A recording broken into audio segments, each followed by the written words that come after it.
Hey guys, it's Milka. Welcome back to my channel, NutAeum. Hello. So today's reading, as I mentioned in the previous monthly reading, I'm going to be putting this one out earlier so you guys actually have more time to watch it. But this is a what is the healing focus for the month of December video for you guys. For those of you who are interested in healing focus, I get that this might not be the video necessarily for everyone, but I do want to help use my channel, or I want to use my channel to help people to release the things that no longer serve them so that they can bring in what it is that they want in their life. So yeah, so I definitely will be doing one of these monthly healing videos. There is going to be a little bit of a focus on what exactly is I could speak, is going to be happening in the material world, so to say, as well, right? Like your everyday life. I'm going to touch on that, but if somebody wanted a main video that's just oh, what's coming in for you in December, there's so many readers on YouTube that do that. So yeah, but I would like to put a little twist on it and put in the healing focus. So yes, you guys have 5 piles to choose from today, but before we begin, I'm gonna do my little shameless self-plug and talk about my custom crystal bracelets. So I make custom crystal bracelets for people that are charged with Reiki, light language, and attuned to their individual energy. The custom bracelets that I make, they tend to be very original to the person. So, and it's a guided bracelet, right? So it's a channeled bracelet for the stones that I use and all of that.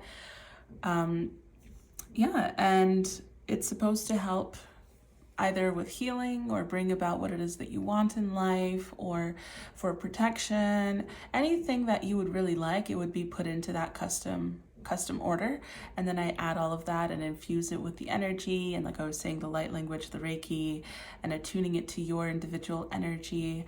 And yeah, and most of the bracelets that I make for clients tend to always be different. I haven't really made a duplicate bracelet apart from the ones that were requested from previous clients. So if they saw a bracelet that they liked and they wanted a duplicate, I would make them a duplicate.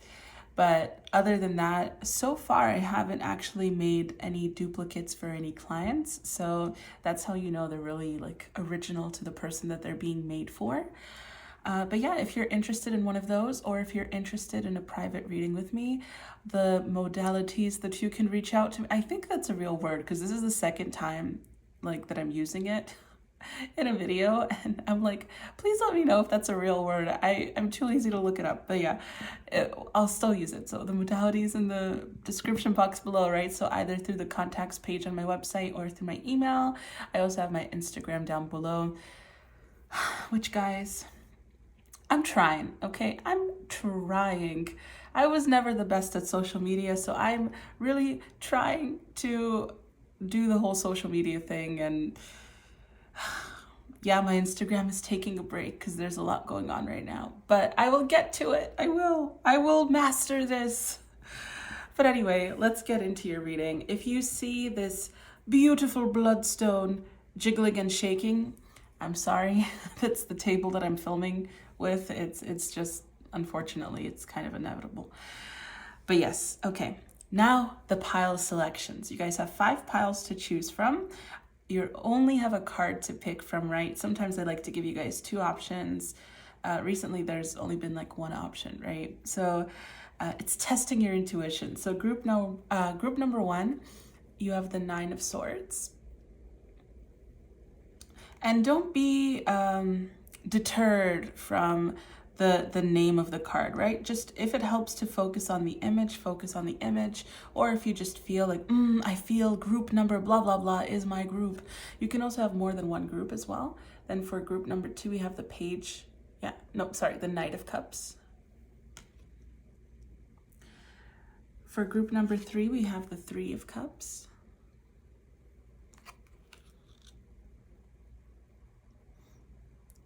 Stay. Okay. For group number 4, we have the 5 of Cups. And for group number 5, we have the 4 of Cups. So I'm going to give you guys a moment to choose. You can also feel free to pause the video, but I feel like I give quite a good amount of time for you guys. So do your thing.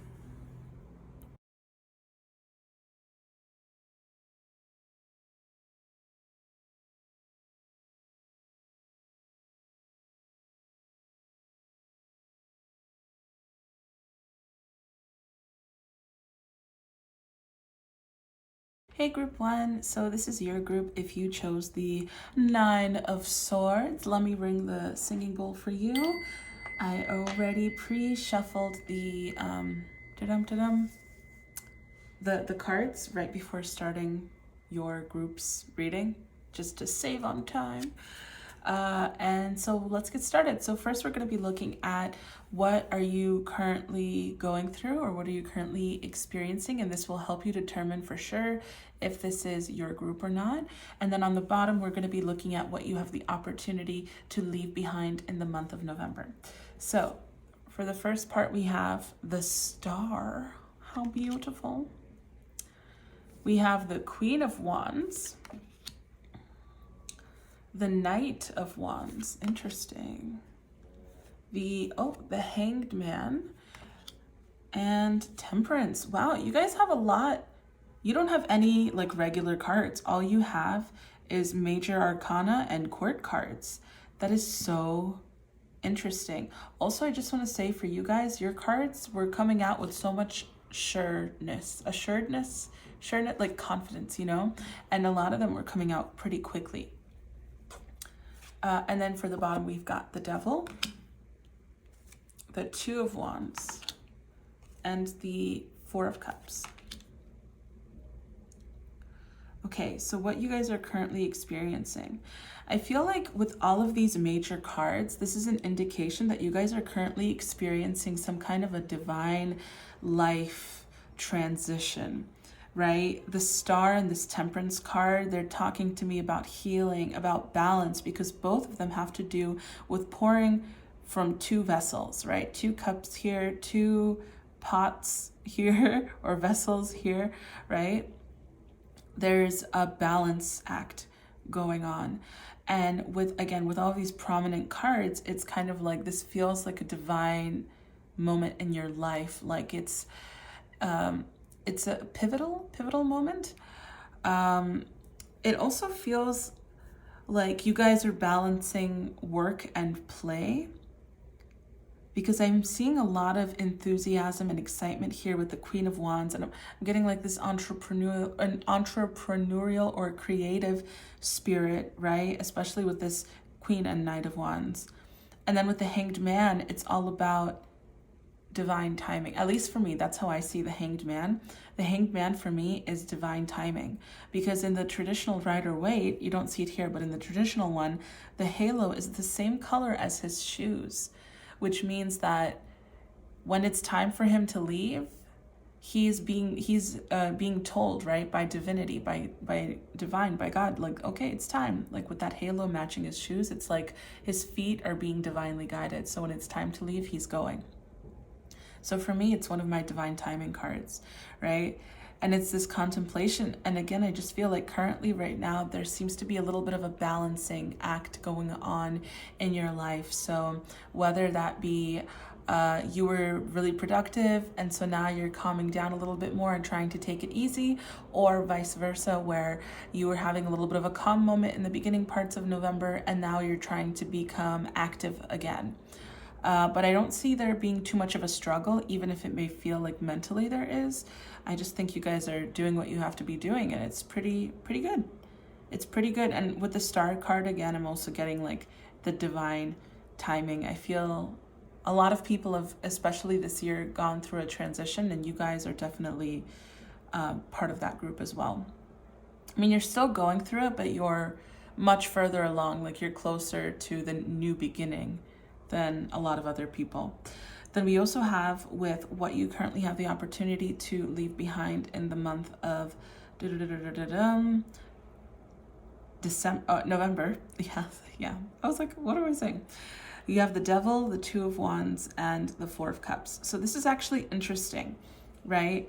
Because the Four of Cups talks about somebody who is unsatisfied, or there's just a sense of unsatisfaction or dissatisfaction, being unsatisfied, right? The Two of Wands is all about strategizing, planning. And then the Devil card, it's work, right? It's Capricorn energy. So it does rule work, and it also rules insecurities as well. So I'm feeling like one of the things you guys are getting to leave behind, which I think is what it is that you've been focusing on balancing, is the idea that you're supposed to constantly be doing more, right? It's being able to take a break. You've been working on allowing yourself to take a healthy break. Maybe in the past, I think I said this in the last pick a card in one of the groups, but maybe in the past you have fallen off track, and you've fallen off track for a while. And so you're worried about taking a break and then just falling off track. But I feel like that's what you guys have been working on balancing. It's like, no, this time you're not going to fall off track.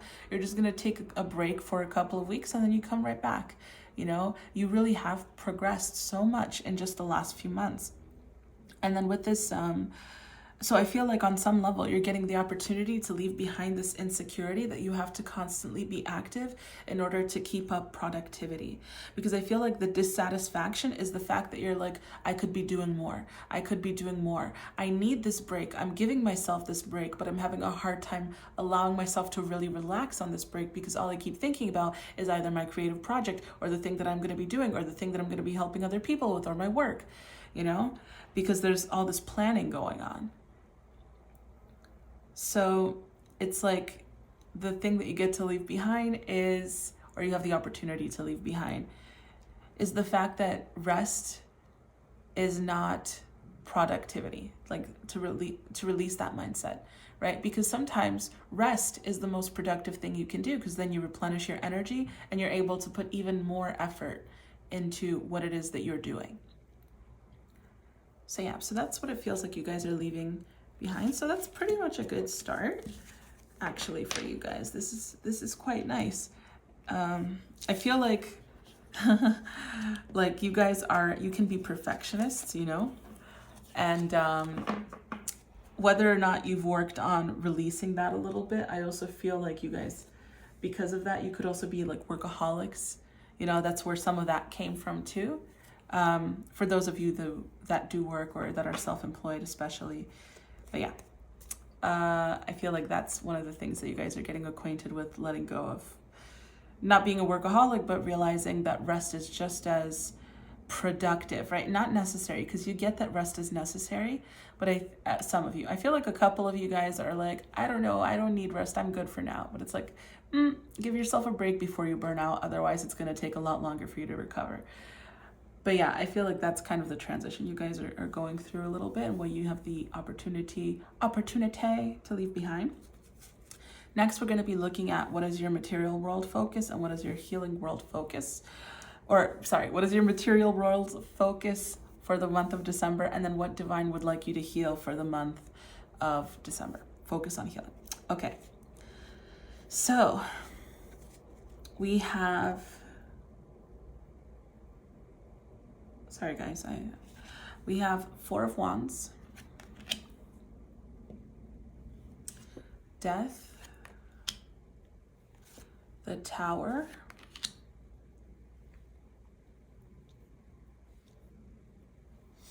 the Hierophant, Eight of Wands,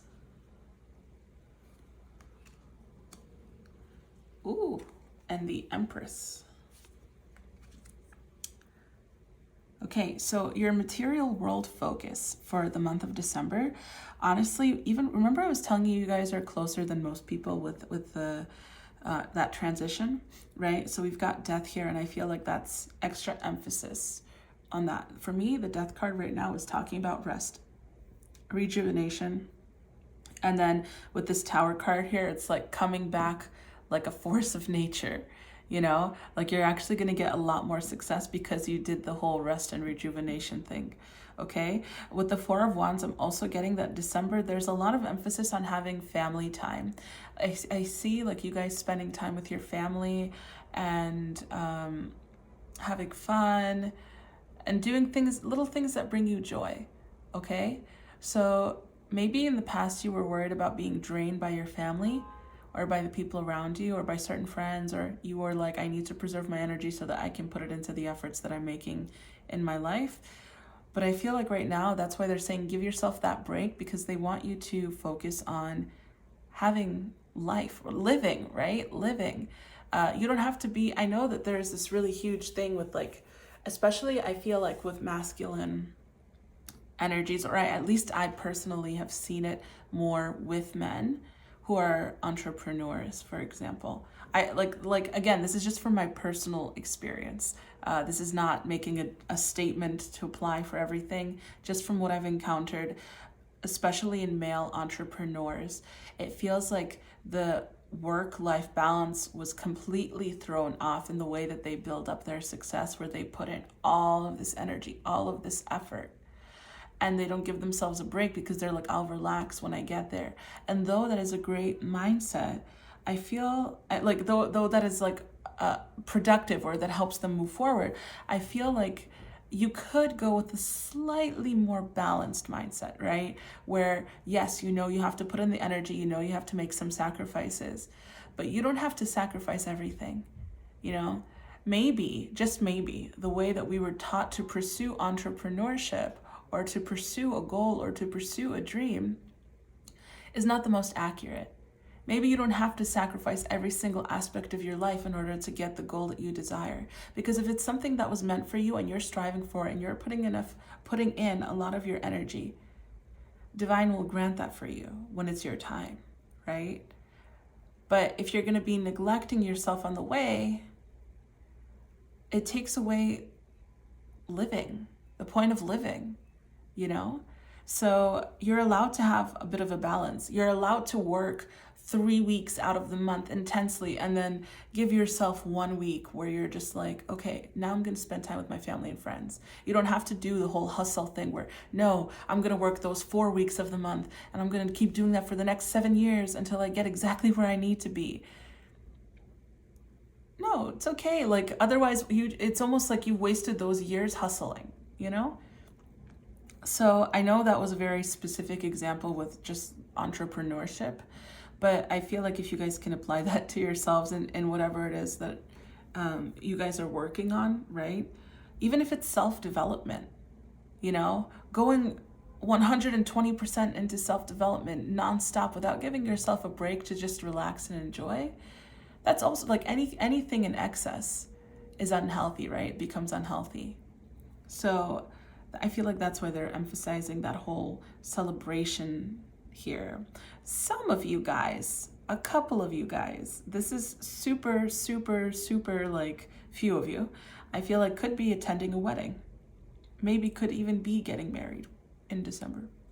But that's just for very few of you guys, because we have the Hierophant, the Four of Wands, and the Empress with this. The Empress is represented with this wedding ring. And you know what? This is the ring that I'm wearing. What the heck? That's funny.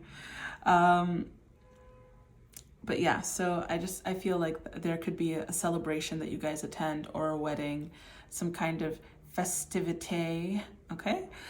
But yeah, so I feel like the material world focus is a little bit more on knowing when it's time to take that break, which I guess it's trickling in from the month of November, and just having fun. I feel like really right now they want you guys to have fun.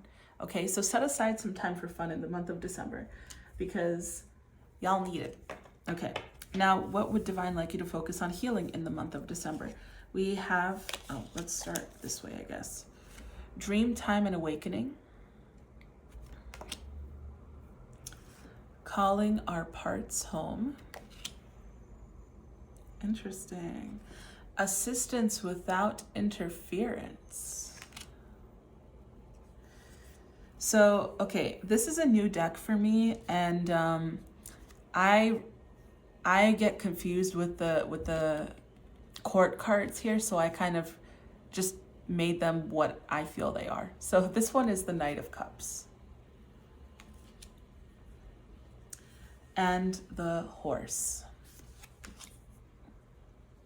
Okay, what does Divine want you to focus on healing? Give me just 1 second, guys. You know what's so funny? This is actually, I feel like, tying in with, again, like this seems to be the message for your group in general, but with dream time and awakening, remember I was saying about that rest, like giving yourself rest, taking a break, having fun, right? Calling our parts home, like spending time with family. I feel like that is part of what Divine wants you to focus on, is spending time with family. Like it's your personal life. They want you to focus on healing your personal life because you guys have progressed in other aspects, right? In other categories. But now is the time to enjoy your personal life, right? Enjoy your family, enjoy your friends. And because how your relationship with your family and your relationship with your friends is, and like the dynamic you guys have, like how you treat each other, tends to reflect the romantic relationships that you have, and it trickles into everything else in your life, you know? So I just feel like there's being a call there's a call to prioritize spending time with family, celebrating all of that. And that's part of your healing. That's actually part of your healing. And you know what's crazy? I shuffled these cards, but they somehow all came out in order, right? 91, 92, 93. So I think that's pretty funny.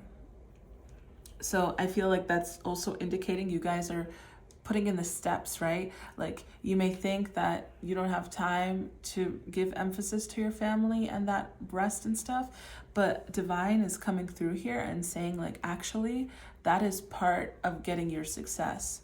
When you focus on yourself and like the things that you need and the socializing that you need and all of that, what you're doing is actually stepping up the success ladder to get there faster. And with assistance without interference, I feel like this is talking about you guys have the opportunity to change your life, right? And Divine can only help you so much. So I also feel like this has to do with your family too. Like maybe before, like say for example, if you were vegan, right? And before you would have been like emphasizing on the fact that they should be vegan too, because this, and this, and this, and this, and it would be healthier. And like you have a relative who could really benefit from it because of high cholesterol issues. And so you would persist. But now they're saying like, instead of doing that, it's just kind of like, for me with this assistance without interference, it feels like acceptance. So I feel like that's another part of the thing that they're letting you to work on healing, because as you further nurture and nourish yourself, it's going to be easier for you to just allow people to be, you know, allow your relatives to do what they have to do for themselves or what they feel they have to do for themselves without you getting so emotionally involved or invested, because it's not your place, right? It's not your life. It's not your choice. It's their choice because it's their life.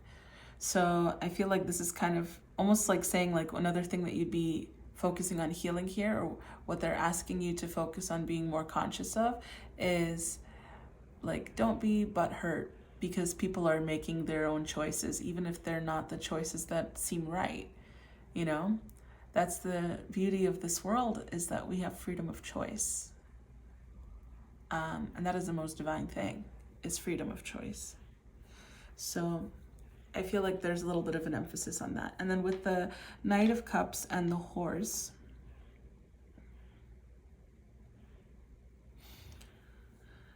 the Horse is giving me very much vibes of leadership and direction. So I feel like with the steps here, right, this is indicating the 1, 2, 3, going in the right direction. And I feel like it's the same thing here. I just feel like there's extra emphasis on direction for you guys. They're on choosing what is right for you. Again, there's so much emphasis on choosing the things that are right for you. You know, working too much is not necessarily right because it throws off the work-life balance, especially the one that you've been working on, right? So it's the same thing here. Like, that's what they want you to continue to focus on, to continue to heal, is just choosing the things that are right for you in the moment, okay? Not like, oh, you know what? I need a break, so in 5 weeks, I'm going to take a break. Like, no, you need a break, so next week, take a break. Choosing in the moment, not planning ahead of time, like far in advance, because you need the break. Because if you plan it 5 weeks from now, you'd be burnt out by then and you would need a longer break than what you had signed up for, right? So I just feel like that's something that they're talking about too, is like a sense of direction. And if you ever feel lost, the most important thing is to just keep going. Because if you had felt stuck before in the time that you were taking a break, because maybe when you take a break, you feel like you fall into old patterns and it's hard for you to take a break that actually feels relaxing. Maybe it feels depressing, you know, because you just kind of rummage around. So take a little bit of action, and instead of sitting at home watching Netflix all day, your break could be you going to a park, you doing a meditation, you journaling, right? About what's going on in your life currently, what you're feeling, what you want. That could be your break too. Your break could be you cooking a really nice meal for yourself because maybe you don't have time to cook or you don't have the opportunity to cook often. Okay, you guys? So that's what I'm kind of feeling with that. And with the Knight of Cups too, it's like an emotional new beginning, really. But that just comes naturally with the other stuff that we mentioned, with like you choosing what's right for you in the moment. So then we have some advice cards as the final messages. We've got Guru Ramdas with spiritual practice and humility and elevation, number 27. We have the beginning of fall, the Lovers, and Daughter of Pentacles. And then our final card is Blue Argonite. And the message on it is empathy, compassion, communication. Communication is key, and with Blue Argonite, you will definitely send the message. Blue Argonite activates the throat, third eye, and heart chakras, allowing you to communicate from a whole and centered place. While the stone instills hope and inspiration, this crystal enhances your ability to empathize and show compassion for others, fostering authentic connections. Blue Argonite's communication skills also carry across when you are communicating with the spirit realm, cultivating a calm and relaxed space for even more clarity to come through with Capricorn and Earth energies. So I think it's interesting that this card was emphasizing, and I'm also just going to roll your dice. We'll look at those later though. But, I think it's interesting that there was an emphasis again on Capricorn energy, right? Because we had the Devil earlier, and the Devil is all about, the Devil also talks about Capricorn energy.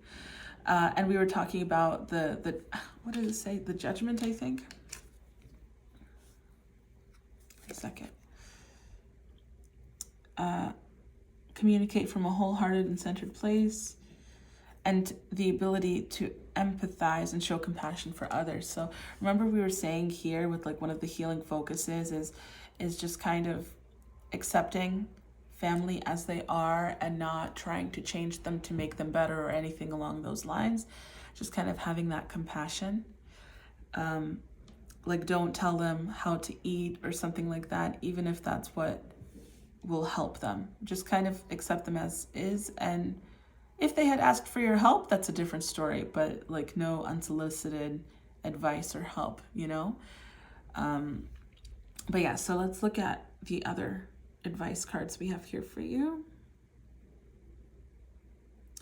Yeah, you see with this elevation 27 and the Guru, I just feel like there is again that emphasis on the fact that you guys are on the right path. You guys are evolving. That's why there is emphasis for you to focus on different aspects of your life at the same time. You know, where you spend 1 month focusing more on work, where you spend 1 month focusing more on your emotions, where you spend another month focusing more on your mental state, or not month maybe, but a couple of weeks focusing on one, then the other, and then bringing it back to the other and the other and the other. Because as opposed to you only being able to focus on one thing at a time, your expansion, remember I was saying like you guys are growing more than other people who started like growing, right? And expanding. And I just feel like there's extra emphasis on that. And with the Lover's card, again, this is a card of balance, right? For me, at least, it's a card of balance. It's the number 6. It's that compassion. You also have the Page of Pentacles and the beginning of fall. The beginning of fall is, again, it's that transformation, but I also feel like in general, there's been a lot that happened for you in the beginning of fall. So like mid-October, or from October, November, I feel like there was a lot that's been going on mentally, emotionally, and just in other aspects of your life. So you've got to give yourselves a break. Give yourselves a break, okay? And that's actually going to impact your material world in the most beneficial way with this Page of Pentacles. It's actually going to keep giving you opportunities. Like, I feel like some of you guys are worried that you're going to start losing opportunities because you're taking a break or focusing on other things like family and friends. But actually, while you're focusing on family and friends, it's not like you're just going to lose all opportunities. There's still going to be a couple of things that come in and you're going to be surprised because you're like, I wasn't even active, you know? But it's divine giving you that reward for doing what's good and what's best for you. And then when you come back, you're going to come back with a passion, you know? Then we also have 13, 9, Ceres, and Aries. Oh, that's funny. Is it Ceres or Circe? I don't know. Or in Aries. So 13 is death. So you have death twice. So again, ending of a cycle, beginning of a new one. Even the beginning of fall talks about the beginning of an ending of a cycle. The beginning of an ending of a cycle. Okay, with the 9 here, that's making me think of the 9th house. That's the house of Jupiter, the house of expansion, new horizons. Aries is also new beginnings, right? You have death, and you have the death in the beginning here, and then Aries in the end. So it's talking about that new beginning, new passionate beginning. And then Ceres, or Circe, or however it's pronounced, that's a healing asteroid. Right? So this is all about healing, self-nurturing. So I just feel like, again, there's this emphasis on saying like your emotions are important, your mental health is important, and that is the key to your success and productivity. So don't fall into the patterns of hustle culture, okay? You don't have to hustle to get the things that you want. You just have to be striving to the thing that you actually feel brings you joy, makes you happy, and gets you excited. And then take care of yourself along the way. And you're going to get the rewards that you're looking for. Okay, group 1? All right, guys, that was your reading. I hope you enjoyed. If you did, I would appreciate if you gave this video a thumbs up. Leave a comment down below if it resonated with you. Is this something that you personally need to work on? Is this something you have gotten better at? Because I feel like a lot of you guys have been working towards it already. And yeah, and if you guys enjoyed this reading, I'd also appreciate if you subscribe to the channel because I've got a lot of fun stuff planned for you guys. Lots of love and light to you, and I'm wishing you all the best.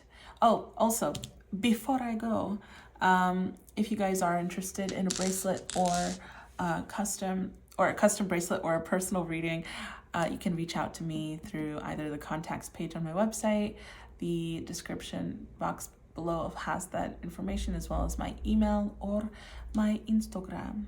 All right, guys. Bye. Hi, group 2. Welcome to your reading.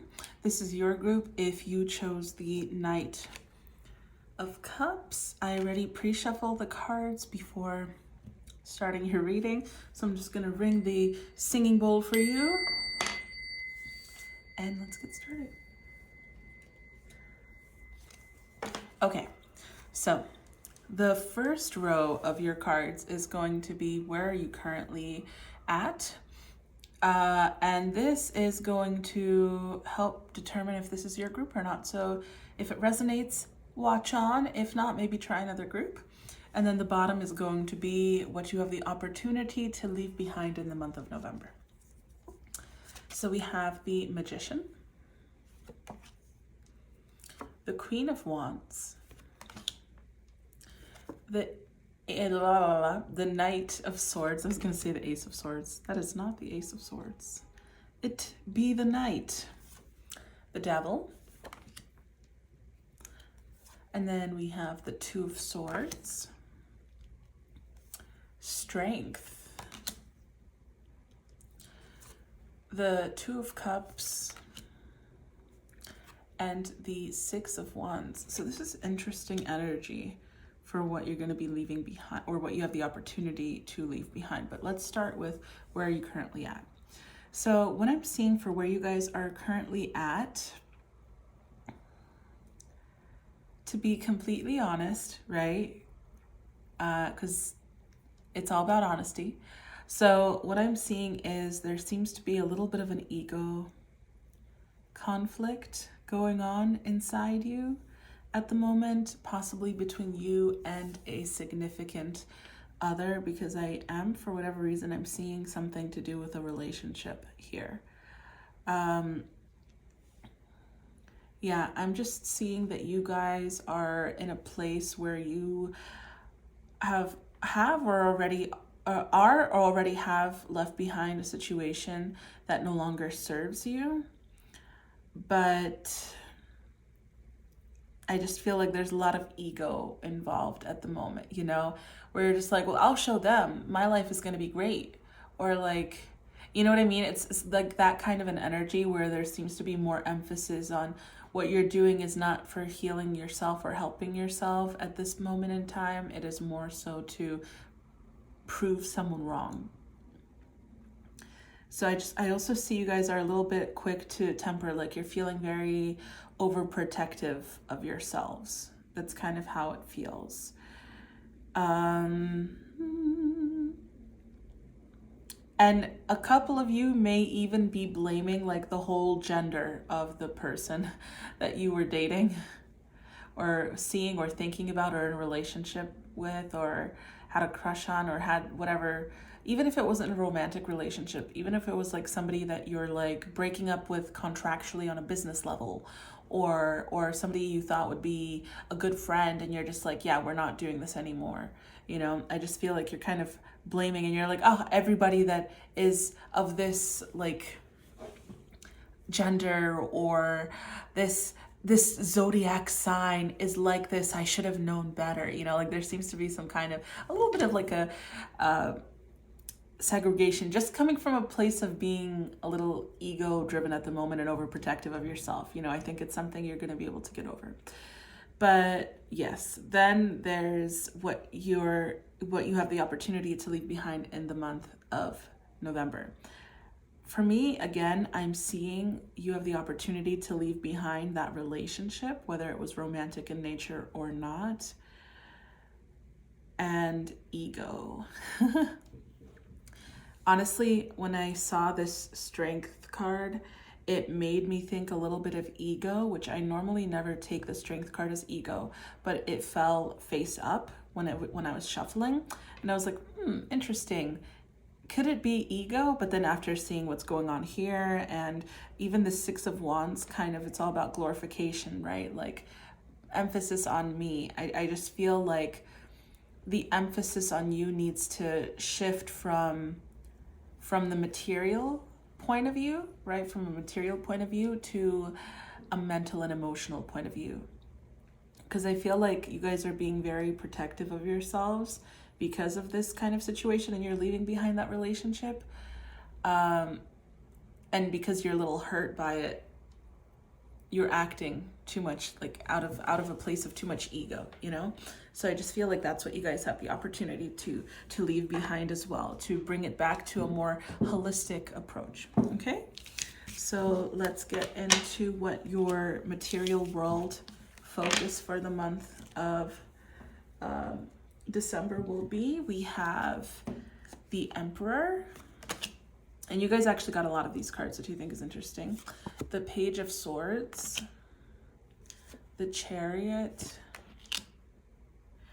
the 8 of Pentacles,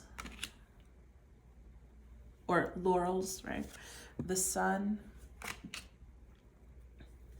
the Ace of Laurels or Ace of Pentacles. I think I can move it to about here for you guys to still be able to see all of the cards. Dun, dun, dun, dun. Yeah. Wow, I just got the theme from Kim Possible in my head. Then we also have the 4 of Swords, the 3 of Wands,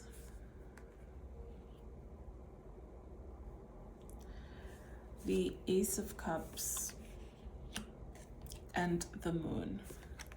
So what is your material world focus in the month of December? Give me just one. Well, with the Chariot card, for sure, I'm seeing you guys moving on. So remember I was saying you get to leave behind that relationship in the month of November. So I am seeing the focus of this month materially is like you guys moving on from this person, focusing on inner work. It feels like you guys are focusing on inner work, nurturing yourselves, because maybe, just maybe, with this person, you've been giving a lot of energy and time, and you kind of lost track of yourself a little bit. You fell into a little bit of an old pattern of overgiving, or putting in too much energy or emphasis on something that no longer serves you. Like, I'm just seeing it being, you got excited about this person and then you wanted to give.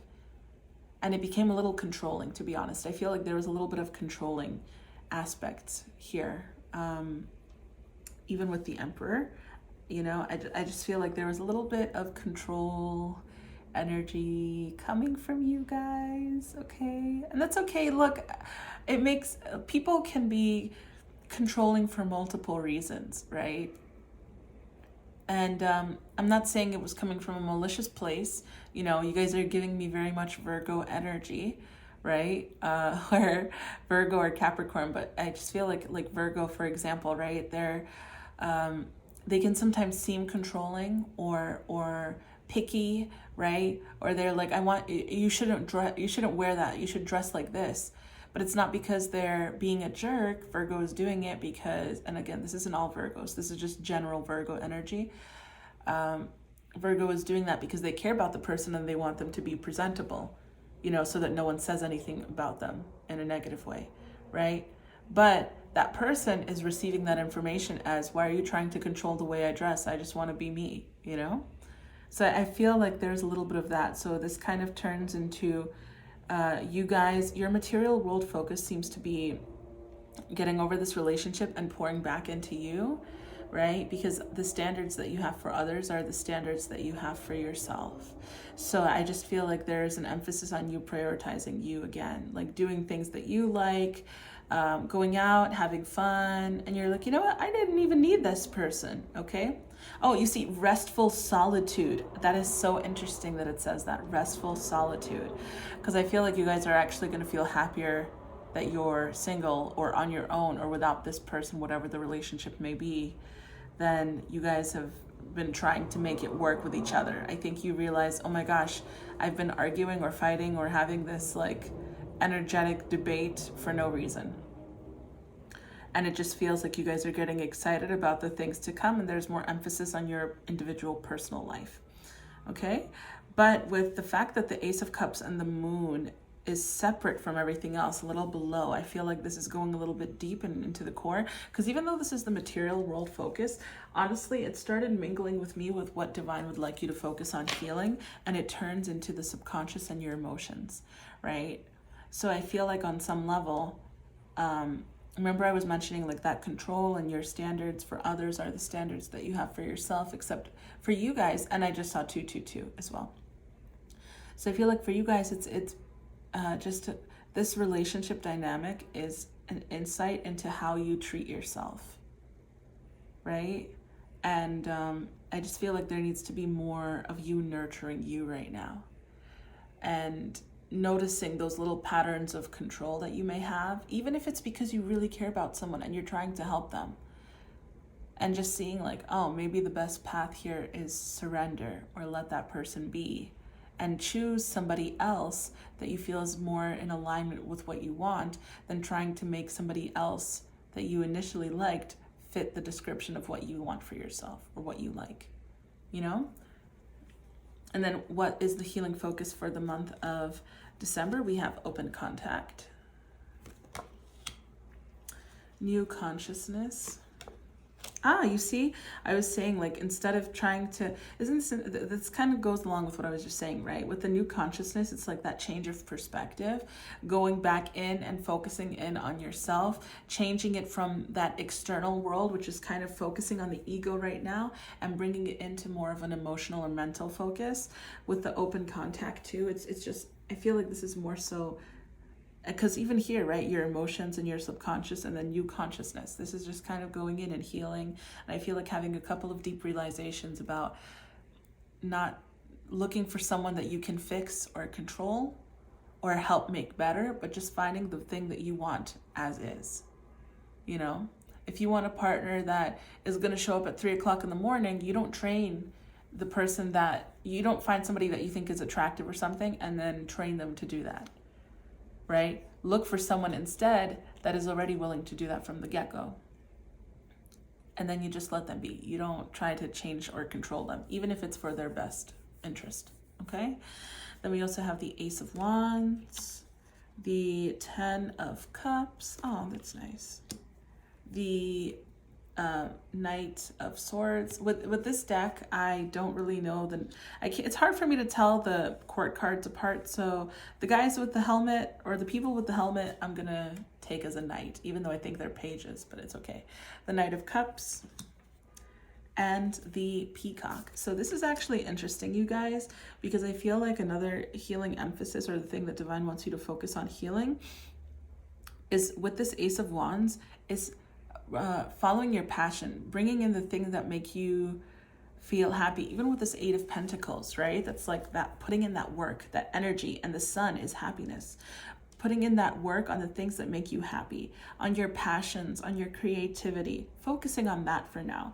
Focusing on the relationships that do work, the people in your life that you do feel secure and happy with, whether it was friends or family.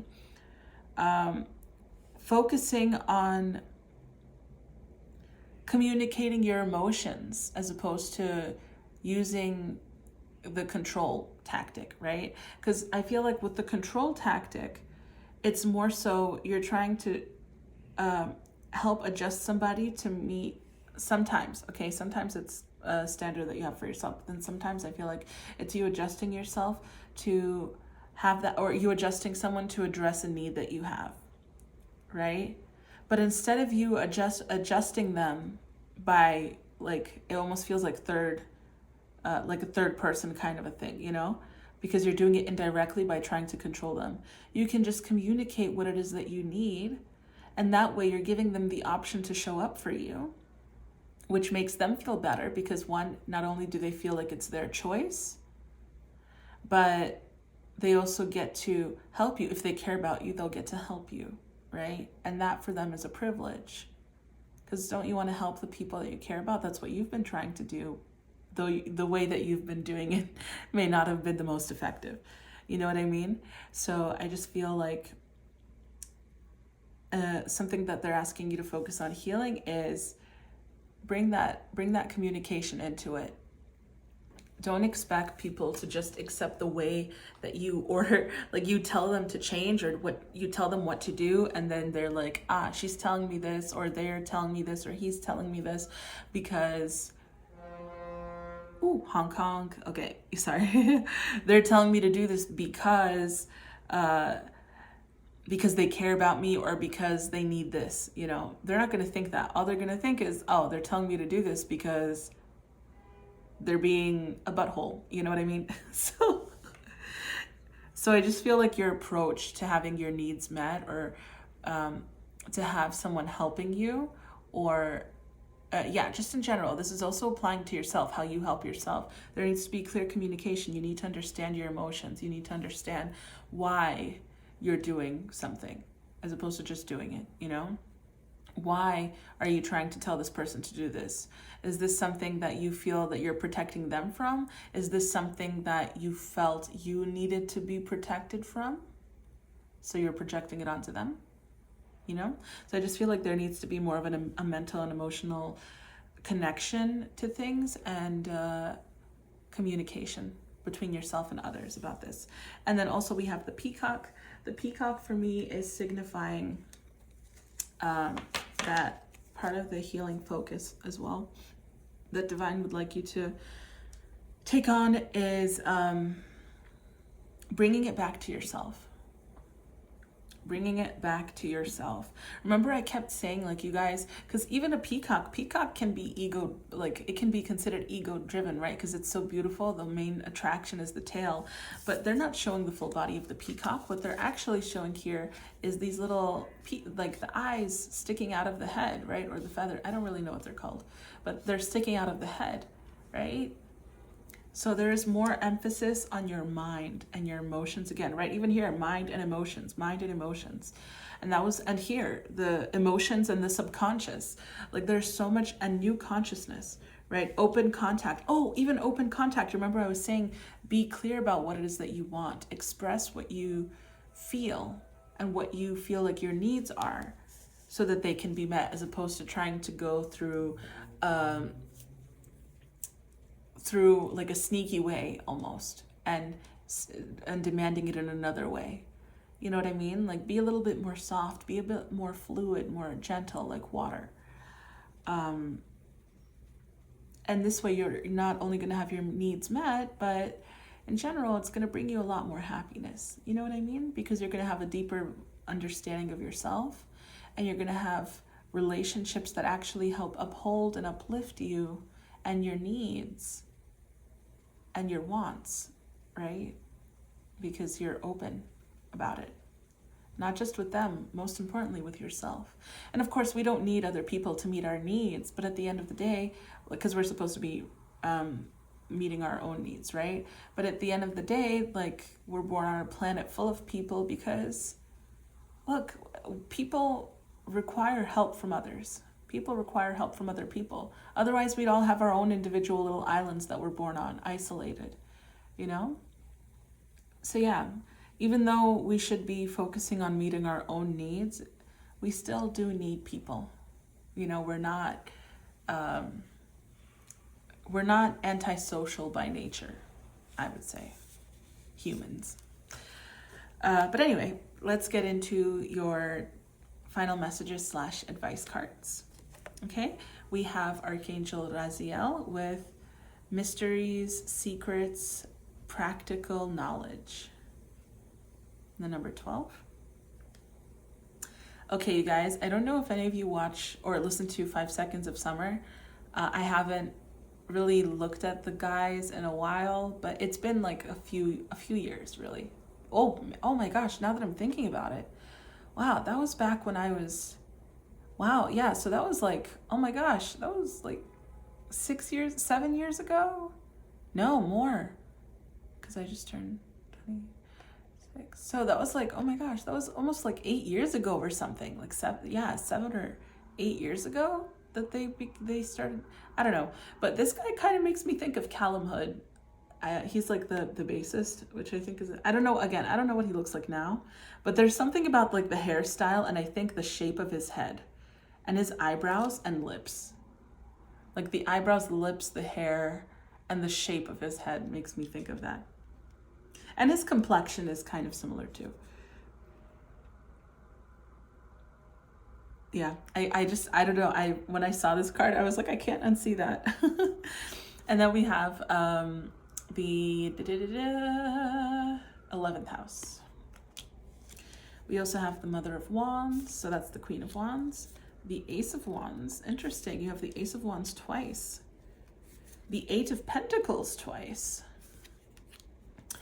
The Queen of Swords, so the Mother of Swords. And you have, stay still, please. I want it to be aesthetic. And then we have Pink Fluorite, which I'll read right now. It says, guidance, ease, and comfort. Pink fluorite mends pieces of the soul, reintegrating its fragments to make you whole again. Sometimes we get lost along our journeys, and pink fluorite can assist us in coming back home to our true selves. You guys, isn't that what I was just saying? You kind of got lost in the material, right? There's too much emphasis on the material, so it's about coming back to you right now. Staying present inside your body, acknowledging and accepting each moment as it is, and detaching yourself from outcomes are helpful practices amplified by using pink fluorite.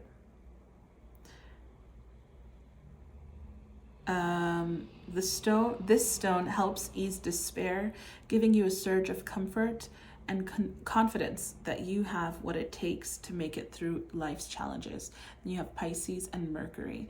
I think it's interesting because Mercury is the ruler of Virgo, and I was saying there is like a little bit of Virgo energy here. And Mercury, right, is all about communication. Then you have Pisces. Pisces is the moon card that we just talked about. Here it is. Right, Pisces is the subconscious. Pisces is the emotions, right, with that Ace of Cups here being as well. And with the Archangel Raziel, I'm seeing again like that the mysteries and the secrets, it's just kind of like diving deep into who you guys are. You know what I mean? With the 11th house, there seems to be Aquarius energy that does come through here. And this is also, right, the 11th house is more so about like friendships. It's about humanitarianism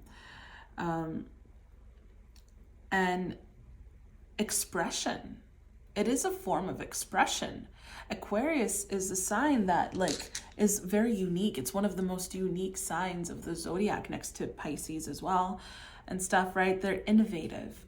They're different. So I just feel like there needs to be a little, like, that's why it's bringing it back to, even though it's more of an external focus, right? It's the opposite of Leo, which we were saying right now, what you have the Leo, I was saying with that strength card, which is Leo, and I just saw 2342, is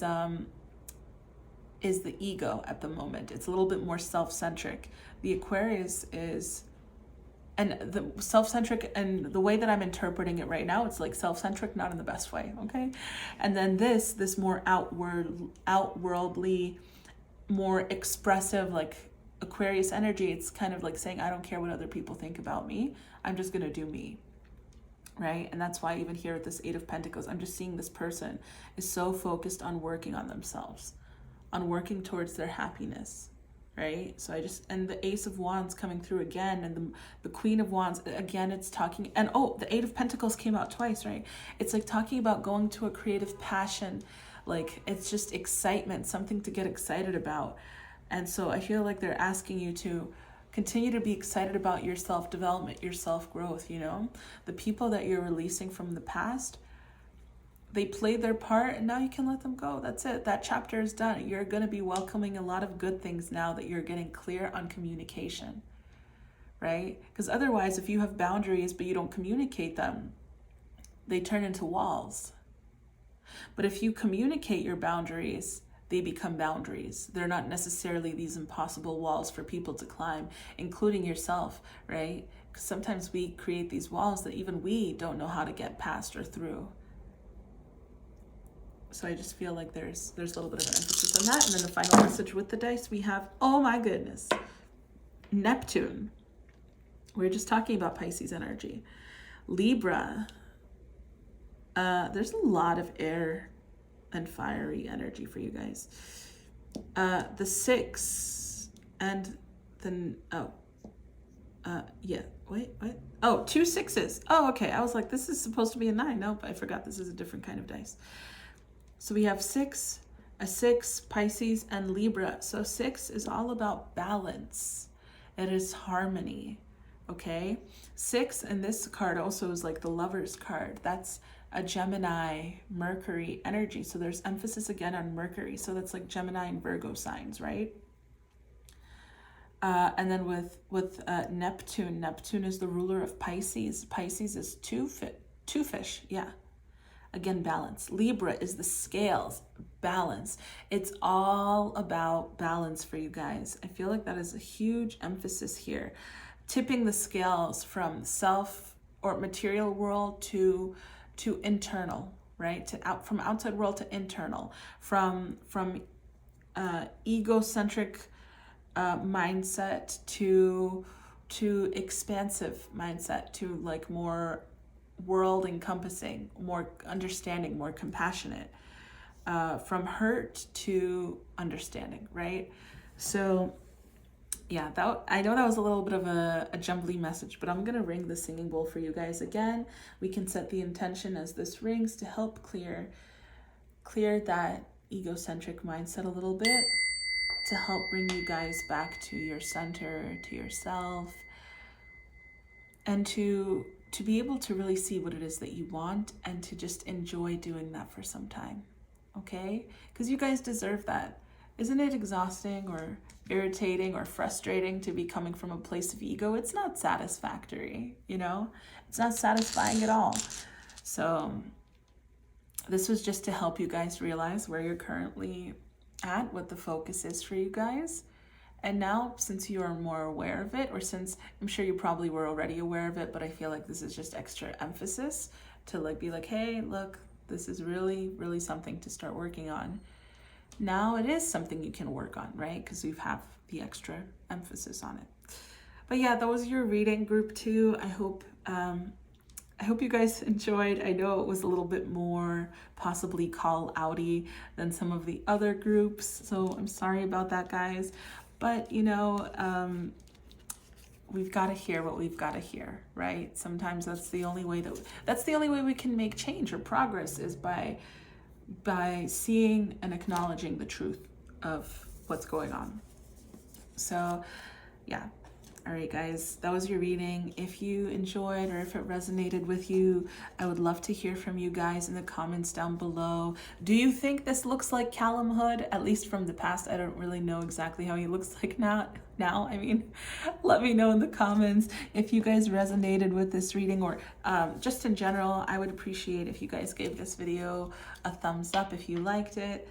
Yeah, if you guys are interested in the custom crystal bracelets, this one actually is made me think of, well, this one was themed after ancient Greece, to be honest with you. Or if you would like a private reading or a personal reading, you can feel free to reach out to me through my contact page on my website or my email. I even have my Instagram all down in the description box below. And yeah, I've got a lot of exciting stuff planned for this channel. So if you guys would like, you can subscribe and be up to date with that. But yeah, that was your, I know I'm cleaning too, I'm sorry. Sorry, I'm just like cleaning casually everything up. But that was your reading, group 2. I hope you have a wonderful rest of your day. It's okay to have a little bit of ego come through sometimes. It's human, right? But now that you're more aware, you can help to create a little bit more of that balance where you're also nurturing your soul and your emotional needs, right? And your subconscious needs for you right now. Okay, guys? Lots of love and light to you. Bye. Hi, group 3. This is your group if you chose the 3 of Cups. So let me start off by ringing the singing bowl. And I actually took 2 notes for you guys while I was shuffling your cards, because I feel like a couple of things were revealed. First of all, I kept hearing All of Me by John Legend while I was shuffling, specifically a line which I wrote down, so give me a second. So it's okay. This first line, you're my downfall, you're my muse, that part kind of came afterwards. But the biggest thing is you're my worst distraction, my rhythm and blues. I can't stop singing, it's ringing in my head for you. And another thing, like one of the cards flipped, because a couple of cards, whenever I shuffle, because I started pre-shuffling for each pile, so I'll pre-shuffle, then I'll reincorporate all the cards, and then before I start the next group section, I pre-shuffle again. And one of the cards flipped, and it just made me think of a mindset shift needed in regards to relationships. And I'm not gonna lie, specifically romantic relationships, though I think you guys have been already going through a little bit of a shift in regards to the mindset.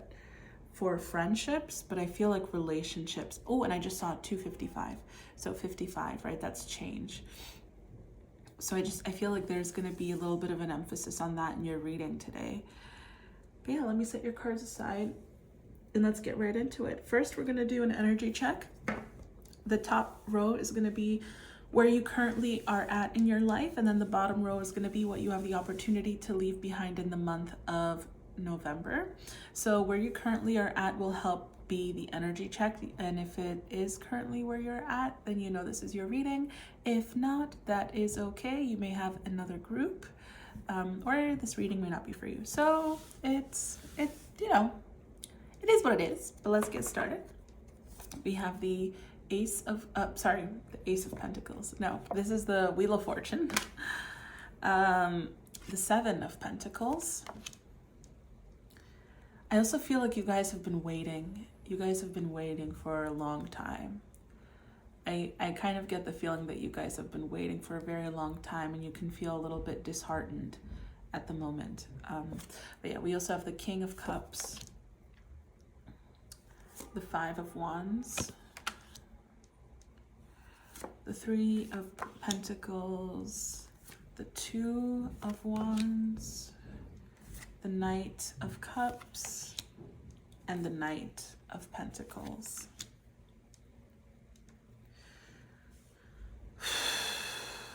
Okay, give me a second, guys. I kind of feel like there's a little bit of a heaviness going on with your heart at the moment.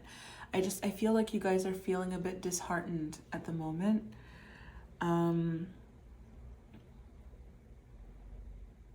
You guys, I feel like a lot of people can think of you as positive, or like you have a positive outlook and mindset. And though you normally do, I'm getting the sense, again, like I'm getting disheartened, right? Like a heaviness on the chest, like a deep sigh, like, like that kind of a sensation. I feel like you guys feel a little bit lost.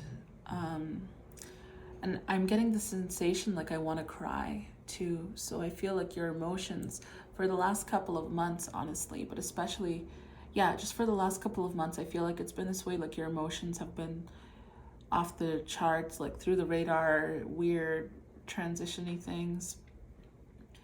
But like I feel as though right now it's a similar experience for you guys. And I just feel like you guys have been waiting, or like you were okay with waiting. You were like, oh, I'm waiting, my divine timing, it's coming, all this stuff. But now I feel like consciously you still understand, oh yeah, I get it. It's still coming in divine timing. But I'm just, at this point, I'm just riding the wave in a hard way, right? It's like, you're not going, why am I waiting so long? It doesn't feel, I mean, maybe you are, but it doesn't feel like there's resistance to the waiting. It just kind of feels like somebody who surrenders, but in a slightly sad way, it's just like a giving in, I don't want to say it's a giving up, because I feel like there's still a part of you that's like, even though I'm going through this phase, I know that, I have this thing for me at the end, right, of the finish line. But I just don't want to keep pushing. I don't want to keep putting in the effort. I don't want to be the only one putting in energy into this, like you guys need a mental break. Because I feel like your emotions can be a little bit overbearing for you at the moment. Like it's just overwhelming. There's a lot going on. And again, I'm getting this sensation like I feel tears in my eyes, I just feel like you guys have been like, yeah, right now you're quick to get emotional, but it's okay. You don't have to be upset about that with yourself. You don't have to question it. All you have to do is just let it out. Because these are past griefs. These are past emotions that you had, that you just suppressed before years ago. You know what I mean? Like whenever you had feelings like this years ago, or you wanted to give up, you kind of suppressed those things. Now you're releasing them. Because remember I was saying, I just feel like there needs to be a shift in the mindset regarding love and relationships. Yeah, so even with the Seven of Pentacles, you see like with the Wheel of Fortune, it's like you don't know when it's going to happen, right? You don't know when you're going to have to stop waiting. You don't know when you're going to get the thing that you want. But the Seven of Pentacles is talking about, like, I've put in the energy, I put in my work, you know, even if it's like attracting a partner, you know, you're like, you keep telling me to say what I want in a partner. I've been saying it for the last 12 years.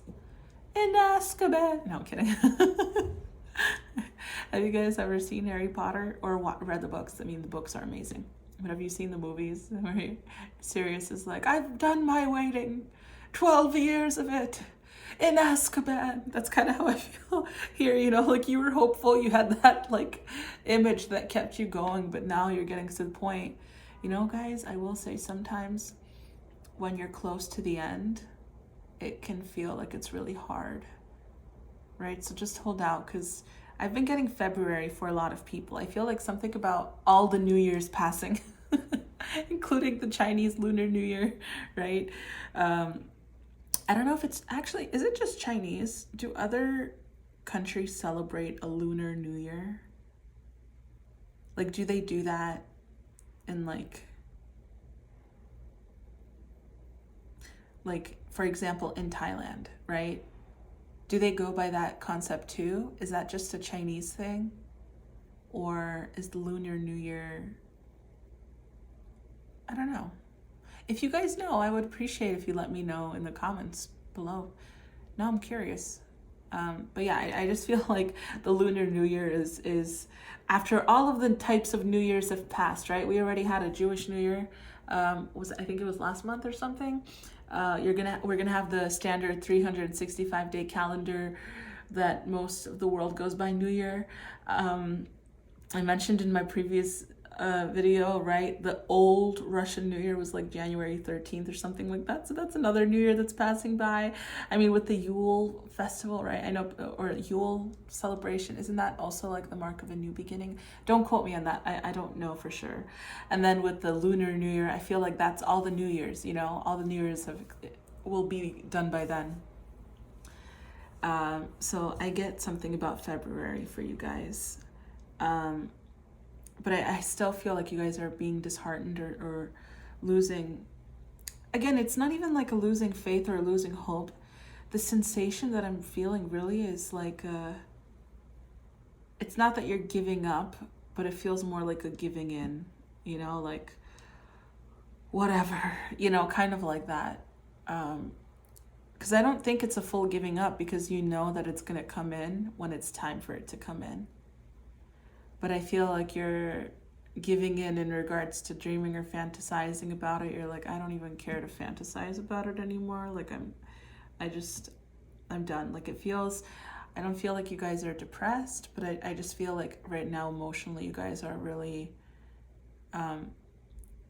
worn out. It feels like you guys are emotionally worn out, and it's draining your mental energy. So I feel like you guys need a break.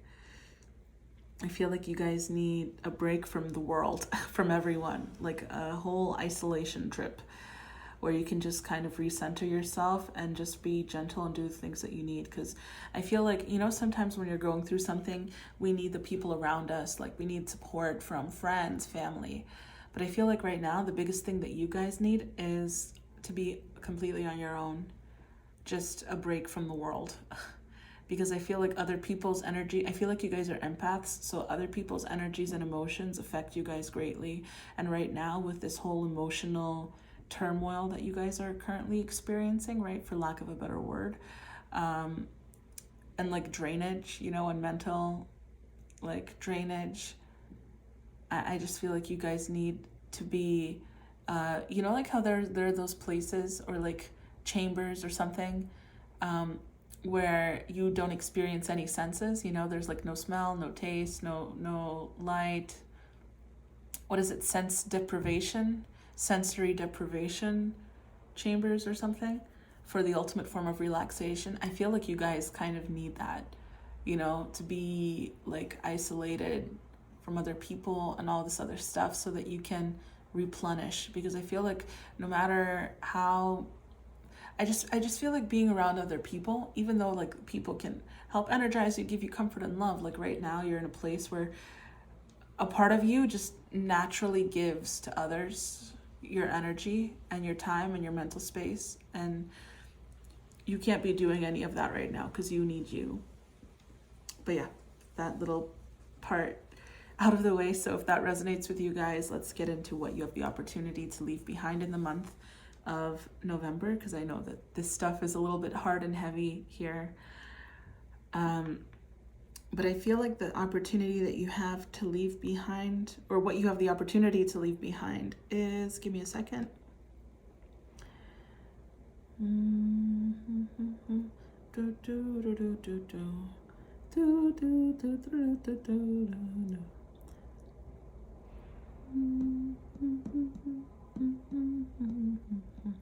Honestly, you guys are really going through it. Oh my gosh, because with this Two of Wands, I'm seeing like planning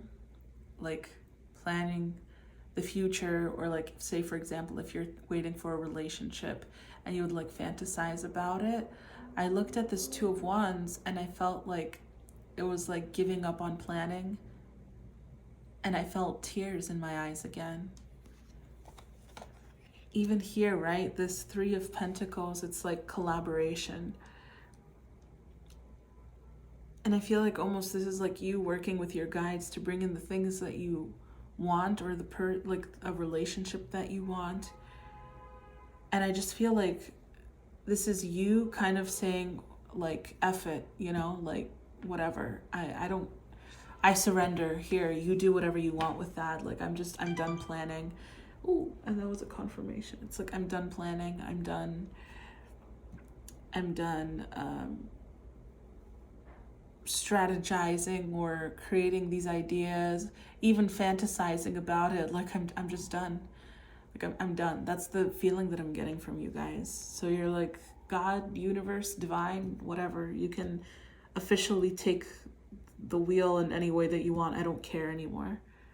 You know, it feels like that. Oh, you guys, I'm so sorry. You know, earlier I was thinking about a message that I had received on, and I keep feeling tears in my eyes. You know, if you guys have to cry, it's okay to cry. Even if you cry every single day, don't stop yourself from crying. Crying is a form of release. Your tears are a release, so it's okay for you guys to cry, okay? But this is making me think of a message that I received when I was a couple of months ago.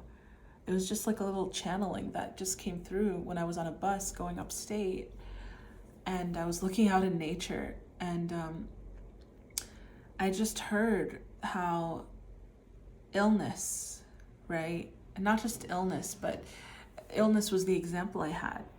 Sometimes, and I think I've said this in a video before, when somebody is stubborn, or they're so used to being in control or trying to have control in their life,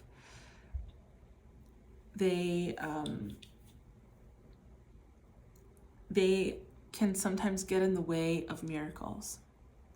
Because even like, you could be so used to it that it's like involuntary to try to be in control of a situation, right? And so you can be blocking the easiest way for whatever it is that you want to come to you, because you're trying to be in control and you're saying, this is the way that I'm expecting to receive it. And then sometimes the universe weakens you through either illness or this kind of strain, right? To bring you to a place of surrender, because you're too weak to be able to resist change. You're too weak to be in a place where you control. All you can really do is just like give in, you know, and maybe receive, but to try to control the situation, like you're too weak, you're too exhausted to be doing that. And so I feel like sometimes they handle really stubborn people or situations like that so that they can help bring in the thing that you've been asking for, you know? They're like, okay, you're making us go to our last resort, which is making you weaker so that we can get you the thing that you want. So I kind of feel like on some level, this could be it too, you know? So yeah. And with this Knight of Cups and the Knight of Pentacles, I feel like you guys had this image in your head of the kind of romantic relationship that you want. And again, I just feel like you guys are completely throwing that out the window. Like, I'm just seeing you guys completely giving up. Like, on some way, I feel like you're like, as long as this person is breathing, you know, and loves me, I think that's good enough. That's kind of what it feels like. And I don't mean to be laughing, you know, I'm not laughing at you. It kind of feels like it's the thing that you guys have the opportunity to leave behind. It seems like it's really control. It just feels like it's not even an opportunity. It feels more like a forced upon you kind of it's almost like I want to say I give up, but it's not really a giving up, because you feel like on some level you're like, I know I'll get it when it's my time. Like, I feel like on some level you guys have that. So it's not a complete giving up. But that's why I keep saying giving in, you know, you're just like, okay, like, F it, I don't care, whatever, do whatever you want to do. I don't care at this point. Like, I just don't care. That's kind of how it feels like. Oh, you guys, I'm so sorry. I know this is not a pleasant path to be on, but I don't even really know what to say to you guys right now, you know, like, to say that things are going to get better. I mean, they are, but you already know that. And it's not always comforting to hear something like that, you know, but hopefully, if anything, you can take comfort in the fact that I can just say, I know what you're going through. And you don't have to put on a brave face or pretend for anyone. It's okay to just be, whatever that means to you. However you have to show up in the world, or you feel like you need to show up in the world for yourself, however you have to do that, it's okay. Okay? It's okay to just, if you want to show up angry, it's okay. If you want to show up sad or feeling a little miserable, that's okay too. Okay? That's part of the process. If you repress it, all it's going to do is just prolong that emotion. So it's okay to just be. You don't have to think about being anything for anybody else. You don't have to think about being the light for other people because you're so used to that, because that's what you're always doing. You don't have to think about being a positive, impactful person in other people's lives, you know? I think you've done enough of that. And people are actually going to be trying to show up as a good force of light for you now. Okay? That's like God and the universe. They're showing you, and your guides, they're showing you you're not alone. Okay? So you don't have to force anything. People appreciate your authentic self, regardless of how it comes across, regardless of how it has to be. Okay? All right, you guys. So now let's focus on what it is that is the material world focus for the month of December. And then on the bottom, we'll see what Divine would like you to heal in the month of December, or focus on healing. So we have the Knight of Swords, the Six of Swords, the Empress. Interesting, the Emperor.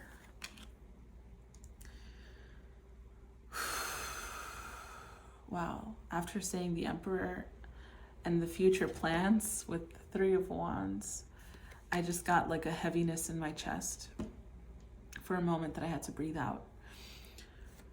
Overflowing emotional place, which is the Ace of Cups.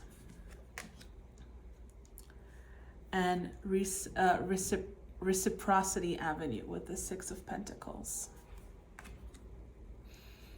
Remember what I was just saying, you guys, like right now, it's not about how you can show up for other people. It's just about how you can show up in a I'm going to set this aside and reveal those later, but show up in a nurturing way for yourself, right? Because we have a 6 here. We have a 6 here. So even the Six of Swords is usually depicted as somebody moving from an emotionally and mentally stressing place or stressful place into calmer waters. You know, whenever I see the Six of Swords, I always think of honestly, I think of calmness. I think of the stillness, like like you've left behind some burden because you're going into the calmer water, you know? So, and with this reciprocity, I just feel like it's time for people to give to you. So don't put on a brave face. Don't put on a happy face. Don't put on a smile. If you feel, there's no point in hiding anything. Just be authentic. Okay, you guys, because being authentic is showing, this will help people see, oh, this person is down. They've always been there for me when I'm down. Let me show up for them. You guys have done so much for other people. Let people show up for you. It's time for people to reciprocate what you've given. You know, you weren't just giving and giving and giving for no reason. Because you especially grew, right? You grew, you developed. So you're not just attracting situations where people only take from you. You've actually attracted and created people in your life that want to give back. And by being authentic to how you're truly feeling, you're showing them, I'm willing to receive what you give to me. Okay, you guys? And even with this overflowing emotions, right? I'm getting like, it's just, I feel like you guys are going to be overwhelmed with I keep wanting to cry. I keep wanting to cry with you guys during your reading. But even though you're going to be, I think you guys are going to be overwhelmed with the amount of love and support that you receive. I feel like this is one of the biggest karmic lessons that you guys have. So no matter how many times like you may have received in a previous reading, like, oh, you're going to be receiving love and stuff and it's going to be overwhelming, you know, and those things were true, like you were surprised, but I feel like you're constantly surprised at just how much love and support there is for you. And I feel like this is going to be a similar situation again, you know, where you're just like, I can't believe people really care about me like this. I can't believe these people love me so much that they're so grateful for me, that they actually saw what I did for them and they want to give back to me, you know? I feel like it's that. And even with the Empress and the Emperor, I feel like you guys are the Empress. And I feel like this is more so you, and then these two cards are like the people. I feel like you guys are the Empress energy, where you're both, you know, like I feel like it's a little bit of I feel like this message is tied regardless of which card you resonate with more, the Emperor or the Empress. I feel like the people who are more feminine in nature, in energy, are resonating with the Empress, and the people who are more masculine in energy resonate with the Emperor. But I just feel like with these two cards, what they're showing is whichever side you are, I feel like you guys have done a lot, and now you're coming to a place where you're going to be nurtured. You're going to be nurtured.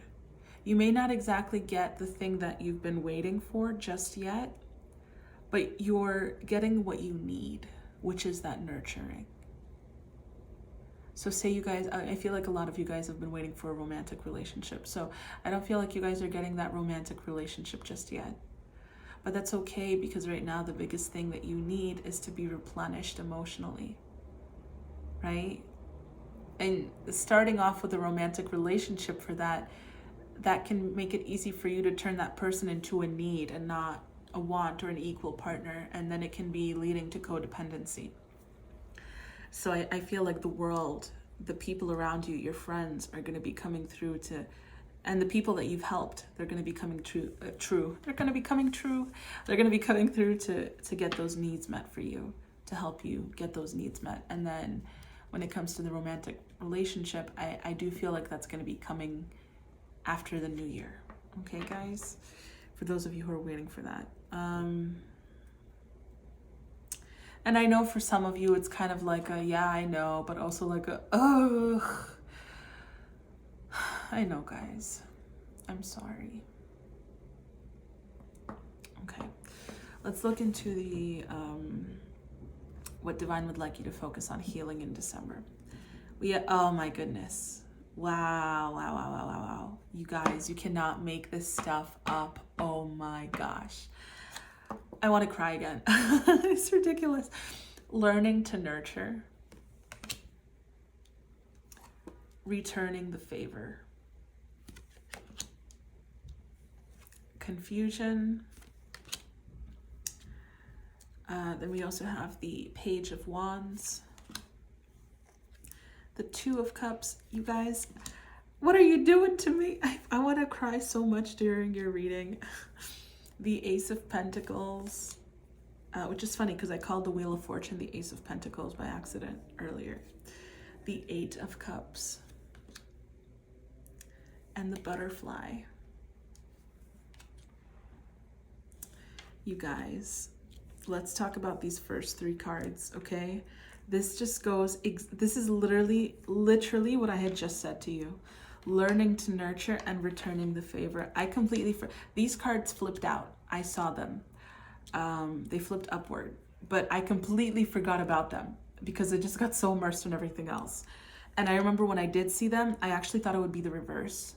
I was like, is it this group or like vice versa? I wasn't entirely sure, but it all just makes so much sense. I feel like what divine wants you to focus on healing is, sorry, I got distracted. What divine wants you to focus on healing is receiving. It's receiving, you guys. It's learning to be taken care of. I mean, look at this. You've been doing this for everybody else, and now it's time for the universe, and I keep wanting to say God, but it's like time for God, the universe, to do this for you. This is you now. You're doing this for you by allowing yourself to receive, okay? And returning the favor. This is like you, all the good deeds that you've done, and everybody else coming through to return. Remember I was saying, like, everyone, it's time for you to receive. It's time for everyone to come through to return this favor to you. Everything that you've done, it wasn't in vain. It wasn't just you completely sacrificing yourself. That's not you anymore. You were giving and putting in, and it's like it hasn't gone unnoticed. People have been so grateful and thankful to you and for you. And now it's just time for you to receive. You guys, this is so amazing. This is so sweet. This is so sweet. It makes me want to cry. Everything here. The Two of Cups, when I saw that, I wanted to cry too. With the confusion, we also have the confusion. I feel like it's just you guys getting comfortable with that surrender. It's you guys getting comfortable with the whole, like, well, I guess this is how it is, you know? It's just, this is like a complete surrender, okay? Like, you don't have to know what's happening next. You don't have to plan at the moment. Don't plan, just experience, just receive, okay? You don't have to put in requests and stuff like that for the things that you want. Take a break from that. You don't have to keep outputting, because that's what you've been doing. You've been putting out a lot, right? Of your energy, of your time, of your emotions, of your mental capacity. You've just been giving it out, putting it out there. Now, don't even think about that stuff. Don't stress about it. Just continue to be in that surrender state. Take it day by day. Be receptive, because it's time for you to receive, you guys. You're supposed to be receiving. It's your time, okay? With this page of, also with these cards, these particular tarot cards, the court cards are confusing to me. The images are very odd in regards to being able to differentiate, because I remember when I first encountered them, I was like, I feel like this resonates with a different energy and stuff like that. So I'm going off of how I interpret them as opposed to specific, maybe like how the creator intended them to be. And that's just, you know, that's how it is. So this may not actually be the Page of Wands. This may be like the Queen of Wands or the Knight of Wands. I don't know. But I'm interpreting it as the Page of Wands. Oh, sorry guys. I had to... Oh my gosh, did you hear that? That was my neck. Oh, that was such tension relief. I feel like that's what you guys need. You guys just need rejuvenation, relaxation, release, and relief, okay? But yeah, with this Page of Wands and this Two of Cups again is giving me such like reciprocity, right? Vibes. Like, these people are equally giving. You gave so much that it's like they're trying to bring it back into balance and give back to you. So they're asking you to continue to focus on receiving. That's really the biggest goal here. They want you to focus on receiving in regards to healing, and to continue to walk away from the things that no longer serve you. And honestly, I feel like a little bit of release with this 8 of Cups. It just feels like releasing the things that you may have wanted. Like, you know how some people are like, oh, in order to attract the things that you want, like do visualization exercises, imagine yourself having it, do that every day. Do like scripting, right, where you write down, like, as if you're in that moment, oh my goodness, I have a blah blah blah blah blah blah blah, it's incredible. And that helps to attract it. I feel like you guys have done enough wishing and dreaming and fantasizing and wanting and putting in the order, so you don't have to put in the order anymore. They're literally just saying, like, let us guide your life. Let us guide your life. Just surrender the things that you want, and let us take the wheel. Okay? And with this Page of Wands, again, it's like, let us take the wheel. Healing your material world as well, like financial stability and financial security, like savings and stuff. I feel like there's like a little bit of an emphasis of just whenever you make a purchase, or whenever you're investing into something, right? Whether it actually be with money or with energy, ask yourself, do I really need to be doing this right now?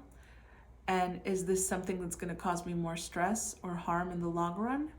Or is this something that actually helps to guide and replenish me? Because I feel like right now you need to be thinking of everything in terms of replenishment and you, okay?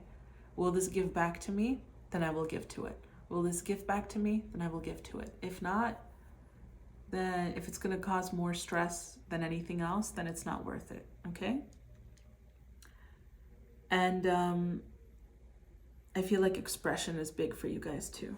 Like with this butterfly, what they are asking you to heal, right? It's just that whole transformation, right? It's the whole transformation. You don't know what goes, you can't really control what's happening inside the oh my gosh, what is it called? Oh, the cocoon? Yeah, when the caterpillar is in the cocoon, you can't really control what's going on in there. You know, it takes the process that it takes. It takes however long it takes. And then the butterfly emerges. So you guys are coming out of your cocoon. And that's why there's an emphasis on releasing the outcome and releasing the result. I just keep hearing like releasing the result. And just trust that you're going to get exactly what it is that you want in a way that you couldn't have even expected. Okay? All right, guys, now let's get into your final messages. And with this, with the Page of Wands, I'm getting this is kind of like communication and being a little bit more like, this is what's good for me, this is what's not, okay? Like being clear about that with yourself. But yes, you guys, let's look into your final messages / advice cards. We have, we have Sekhmet with fierceness. Is that it? Yeah, fierceness, destruction, and rebuilding. And the number 36. Look how beautiful this card is. I had a dream last night, actually. You know what? It matches the color scheme of the card that you guys chose too. I had a dream last night. One of my many dreams. And I saw different like ancient knots and crosses, like knots that turned into crosses. So not just like an ankh, but there was some other kind of cross, and I not like a cross like that, but it was, I don't even know how to explain it. It looked like a knot, but not like a Celt. I don't know. I have to look into the symbols, but I remember that I saw it and it looked so much like Sekhmet. But yeah. Hey guys, I'm so sorry about this cut. As you can see, there's a change of scenery. I film in an area that at home is a bit of a common space, so It's kind of based on availability, and yeah, I had to move, but anything that happens during a reading, I feel like is part of the reading. So I feel like the fact that we had to transition, the inconvenience, I feel like this in part is also talking about you guys and possibly your location where you live. I feel like where you live is just, it's taking a lot out of you. That's another reason why you're kind of stuck in this funk, and I feel like you guys have to go away for a bit, just because I see, like, remember I was saying being around people, it just feels like emotionally, like it's draining you. I just feel like that is part of it. I'll get into these after I talk a little bit. I just feel like that is part of it as well. So like, I feel like I feel like moving could be part of the solution, but obviously that's not necessarily something that is available for most people at a whim, especially nowadays, what today's market is like, at least in New York. I don't know how it is everywhere else, but in New York City, it is crazy. So yeah, I feel like in part that has something to do with it too. You guys wanting to give in. Oh my gosh, my ears are so itchy. So I feel like your guides are really trying to communicate with you guys, even though you're going through this little bit of a runt. Is that the right word? But yeah, I just feel like, you see, even in your card that you chose, right? I feel like this middle person is you. And these two people are like your guides, everybody. They're trying to come around and come help you. You just have to look at them. They're waiting for you to look at them. So even with like my ears being so itchy, even though I want to say my ears are ringing, maybe you guys are experiencing a lot of ear related stuff, like ears ringing. Your ears have become more sensitive. I feel like your clairaudience could be upgrading, and your guides are asking you to listen. They're like, listen to us, please listen. Listen to us. Don't tune us out, because it may be easier to do so. And you know what? I've got the tiger peeking through here. So the tiger, also, at least in this deck, this makes me think of the High Priestess. Is an intuitive being, and look, her the tiger's ears. I always think of this as a feminine tiger, but I think it's because I associate it with the High Priestess. But like, the ears are up, they're listening, they're in tune, and very much present. I feel like in this particular card, it's like not calculating the next step. It's just about being present to hearing what the next step is. So again, that's part of like the surrender thing I was telling you, especially my right ear. So I feel like you guys could be going through like father side healing, or like you could be getting some advice from masculine figures or masculine energies. And it could be like some kind of practical advice. And you know what? Instead of resisting it or trying your approach, just kind of listen to it. I feel like right now there's meant to be for you guys to hear some kind of a masculine advice. And it doesn't have to be from a man. It could be from it could be even a woman with a masculine energy, but somebody who has got a masculine energy. Even with Sekhmet, right? This is a feminine energy, but the power behind this energy is fierce. It's fiery, you know? Yeah, sorry, that went into like a little bit of, speaking, you guys, what the heck? You can't, I mean, look at this. Look, what is the next card? Mars. Yeah, it's that masculine energy. So remember how I was saying, like, I felt like at first you guys are more the Empress, and then I was like, actually, it could be interchanged. I feel like now that you're going to be in the practice of receiving, it's almost like, because so feminine energy in general is about receptivity, and masculine energy is giving, right? It is like providing. And so it goes the same with like our hands, right? The left hand generally for most people, I think it may be different for left-handed people, but in general, I feel like the left hand is the hand, it's the feminine side, it's the receptive side. The masculine hand is the right side, it's the right hand, and it's the giving hand. So you receive with your left and you give with your right. And it's the same thing with like this Mars energy coming through. Sekhmet, I just told you, Sekhmet is fire. Mars energy, it's like Aries. It also is Scorpio, but I'm getting more Aries, especially, because you have the Emperor. The Emperor is Aries. So you guys have a lot of Aries like energy coming through for you. Yeah, that's so interesting. That is so interesting. It's assertive energy. Like you guys are in a place where you're receiving and you're also like being weakened a little to receive and surrender. But you've got a lot of fiery energy coming to you.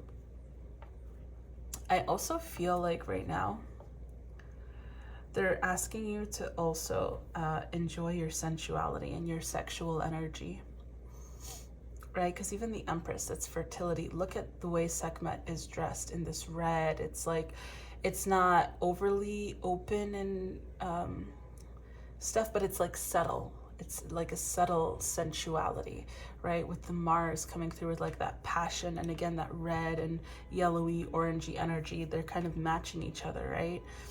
It's like you may actually find more expression and relief in diving into like lower chakra related things. So like your sensuality and like sacral and root chakra energy, which, orange and red, right? That's the sacral and root chakra actually. Yeah, so it's like you're receiving from others, and instead of, because even the lower chakras, it's not about, in my head, those are more personal, internal. They're physical, but they're more for providing for you. And by providing for you, you provide for others, you know? That's kind of how I see it. At least that's how it's coming through right now in this reading. But yeah, let's get into the rest of your cards. We have the Eight of Pentacles, Pentacles, Pentacles, the Daughter of Pentacles, which is the Page of Pentacles. We have the Lovers, the Father of Pentacles. Oh, this is so interesting. Oh my goodness. You guys are getting a lot of masculine energy healing. You guys have a masculine guide that's really strongly with you, that's coming through. It could be an ancestor, right? So it could be like a father, grandfather, great-great-great-grandfather, or just a masculine guide that's really strongly coming through right now. And I feel like they're actually helping. Remember, we're talking about you guys surrendering and receiving. I feel like you got, with this whole receptivity, they're asking, regardless of your gender, they're asking you, I'll get into these after, they're asking you to go into your feminine energy, because everyone has both, right? Feminine and masculine. So they're asking you guys to currently be going into your feminine energy. And because every time I see this, I think it's a hair, and I just want to take it off, but that's just the design of the card. But they're asking you to be in your feminine energy to receive, and you're going to be receiving from masculine energy, right? Because masculine, like, remember I was saying, it's provider. And I was saying, like, in a romantic relationship, you're not looking for this person to be providing your needs, right? To have your needs met all the time. But I feel like right now we're waiting for friends and people in the outside world to help provide for you. Because it wasn't about nurturing. I mean, yeah, there's nurturing involved, but I feel like it's providing, meeting your needs. So I think that this is so interesting, because I was mentioning that like, wow, yeah, like like my right side was, it's still itchy, by the way. It's still itchy. So I feel like you are going to get like advice from more masculine energied figures in this month of December. And I feel like this is all catered to helping you, because even with the Lovers, this is about balance. The Lovers card is actually a balance card, you know, balancing the divine feminine and masculine. And I feel like you guys have been doing a lot on your own. So now it's time for the feminine energy within you to receive healing, right? Because for the longest time, your feminine energy was taking on a little bit of that masculine energy role because there was an imbalance. And you guys have been working on that healing and coming back to just having feminine energy be feminine, masculine energy be masculine within you. And I feel like now it's going to be the time for you to put that into practice, where you're allowing people to provide for you. And you guys are allowing yourself to just be free, have fun, right? And this, like, again, I feel like that's your advice. It's like, come, be free, have fun. I feel like Sekhmet actually really, like, even with the other card, the other piles, like, the card that they had, I didn't feel necessarily guided to say this being is with you, but I feel like Sekhmet is coming through as like a strength and a being that is with you, guiding you, filling you with fiery energy, protecting you, taking care of you, and bringing in other beings and people into your life to help you kind of go through this journey that you're experiencing. And I feel like another thing of advice is just they're letting you know, because you have the daughter and the father. I feel like you guys are going to be going through a lot of father healing, male figure healing, masculine energy healing, and for some of you, I genuinely feel like it is father healing. Remember I was saying, like, let people support you, let people help you. I feel like that's what's coming through as well. With like that balance that you guys are going through. It's like, remember I was saying, I felt in the beginning, I said, I felt like it was about reevaluating or something along those lines, about how you, oh my gosh, sorry guys. Well, I just had to crack my neck. Oh, I don't know if you heard the crack. It was loud, but that was a tension release. But yeah, I feel like you guys had to, I'm like losing my track. Remember I was saying everything is about being in the present, in the moment. I feel like that's just, they're re-emphasizing that, and they're just letting you know, like with these Eight of Pentacles, the next thing that's going to be worked on, right? Because this Eight of Pentacles has a crown on it with the Emperor. So this is really like the masculine energy is putting in the work, because this Eight of Pentacles is all about putting in the work, putting in the effort. And here it's the masculine energy putting in the effort.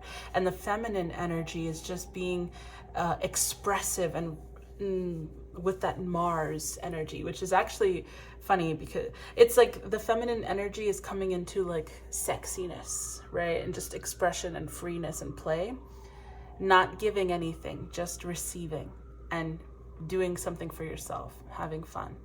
And the masculine energy is supporting the feminine in doing that by being present underneath, you see? And so the masculine energy is now going to be putting in more effort to support the feminine. Wow. I hope this makes sense to you, because now I feel, I'm not going to lie to you, you guys put me through a roller coaster, right? First I wanted to cry with you, then now I'm just like brain fog. I don't know. I feel like I'm having a hard time thinking ahead. I can just be like, oh, this is happening in the moment, and that's it. I'm forgetting what I just said before, and having a hard time concentrating on projecting something into future. It's just what's coming out now. So just to reiterate before we get into your final 3 cards, which you have the most so far of these little crystal cards, I just feel like right now there's going to be healing. So again, just to summarize this part, I feel like there's going to be emphasis on healing the masculine energy within you by you being guided by masculine energies. I feel like maybe in the past you've had a lot of help from females. And if you had help from men, it was like men who had a lot of feminine energy. But to be completely honest with you, I don't even feel like a lot of you guys had help from men. I feel like most of you had help from women. And again, like it could be possibly, if there were some men, they could have been like feminine energied men, or men that could have been gay or bi. I feel like there's an emphasis on that too. So it wasn't like somebody that, it just feels like more feminine energy, or yeah, even with like the bi and the gay men, it just even if they were kind of masculine, I feel like on some level they were masculine energies that were unavailable to you because you weren't comfortable with masculine energy. If that makes, I know it's, oh man, sorry guys. I hope it makes sense. For real, confusing illusions for sure. Like, that's what I'm going through, the confusion. So I hope that this is making sense to you guys, because I get it kind of, but I can't think of a better way of explaining it. And I hope that it's not coming across as offensive to anybody at all. But all I can do is just put out my words, and that's it. But yes, to reiterate again, it's just, again, that father healing. So I don't know if some of you guys felt like you had an absent father, or a father that's not present, or maybe a father that passed or just wasn't there, but it just seems like now you're being given this chance to receive from masculine energies, which is, and possibly even from your actual father or father figure, to feel supported. You guys are going to be feeling supported now. And I think this is actually very important for you, especially for the feminine energies of you that are looking for a masculine energy in a partner. You have to allow yourself to receive, right? And this is like practice. You're going to be given examples. Like, I really do feel like you're going to be getting a lot of help from men now. And like I was saying, even like with with the gay and bi men, I feel like even if they were masculine, they were more in touch with their feminine energy as well. Like, they were in between, I think, which is why it worked. So I feel like now you guys are going to be getting a lot of help from men. And even like before I mentioned gay men, even if there's gay men now, like, I feel like they're going to be a lot more masculine gay men. It's going to be very like the masculine energy. And even though there are some women that are going to be in their masculine energy too, I just feel like you guys really need that healing from like men, actually. But again, even if it is like, it can be women with very, very heavy masculine energy, but I just feel like most of you need the healing from men. You need to be able to feel supported. So yeah, I feel like that's what you guys are going to be receiving. So possibly like you're going to either be working more with men, or like, say for example, if you dropped something on the street before, you would have had like a woman come by and help you or something. You're going to notice that a lot of people that are offering you help now, it's not that the women are going to stop offering you help. I just feel like you're going to notice that it went from 90% women and 10% men to like 50% on each side, maybe even more so with the men now. And I think that's going to be like very surprising for you, but it's exactly what you need. You need to be given a better example of what masculine energy can do for you. Wow, that, like, I know we changed locations, but the topic changed so quickly too. So I hope it's enough for you guys to not feel like it's all over the place. I feel like you guys have, because of this weird transition, right, and movement in space, I feel like you guys have the most like hectic reading. But yeah, you've also got 3 cards here. So we've got Ethiopian Opal, which I'll read to you now, Rebirth, Portal, and Desire. Reflecting the beautiful parts of your soul, Ethiopian Opal is a crystal filled with bright flashes of color and revitalizing energy. Full of joy, Ethiopian Opal is a high vibration stone, able to soothe the soul and bring harmony to mind, body, and spirit. Ethiopian Opal can burn unhealed karma from the past and clear the path for a rebirth. Like a phoenix rising out of the ashes, containing a soul holograph, Ethiopian Opal gives access to different timelines in your life from the past, present, and future. Give all parts of yourself the love that you deserve. Virgo, Sagittarius, Mercury. I just think that's interesting because we were talking about the passion, so that's making me think of the desire, the rebirth, and giving to yourself, right? We have that here, learning to nurture and returning the favor with that whole reciprocity avenue, right? The Empress and the Emperor, sorry. Oh, and my right ear again. Oh my gosh, you guys. Oh, you're in for some sexual healing, masculine healing. I feel like you're being you're going to be re-shown, retaught what masculine energy is.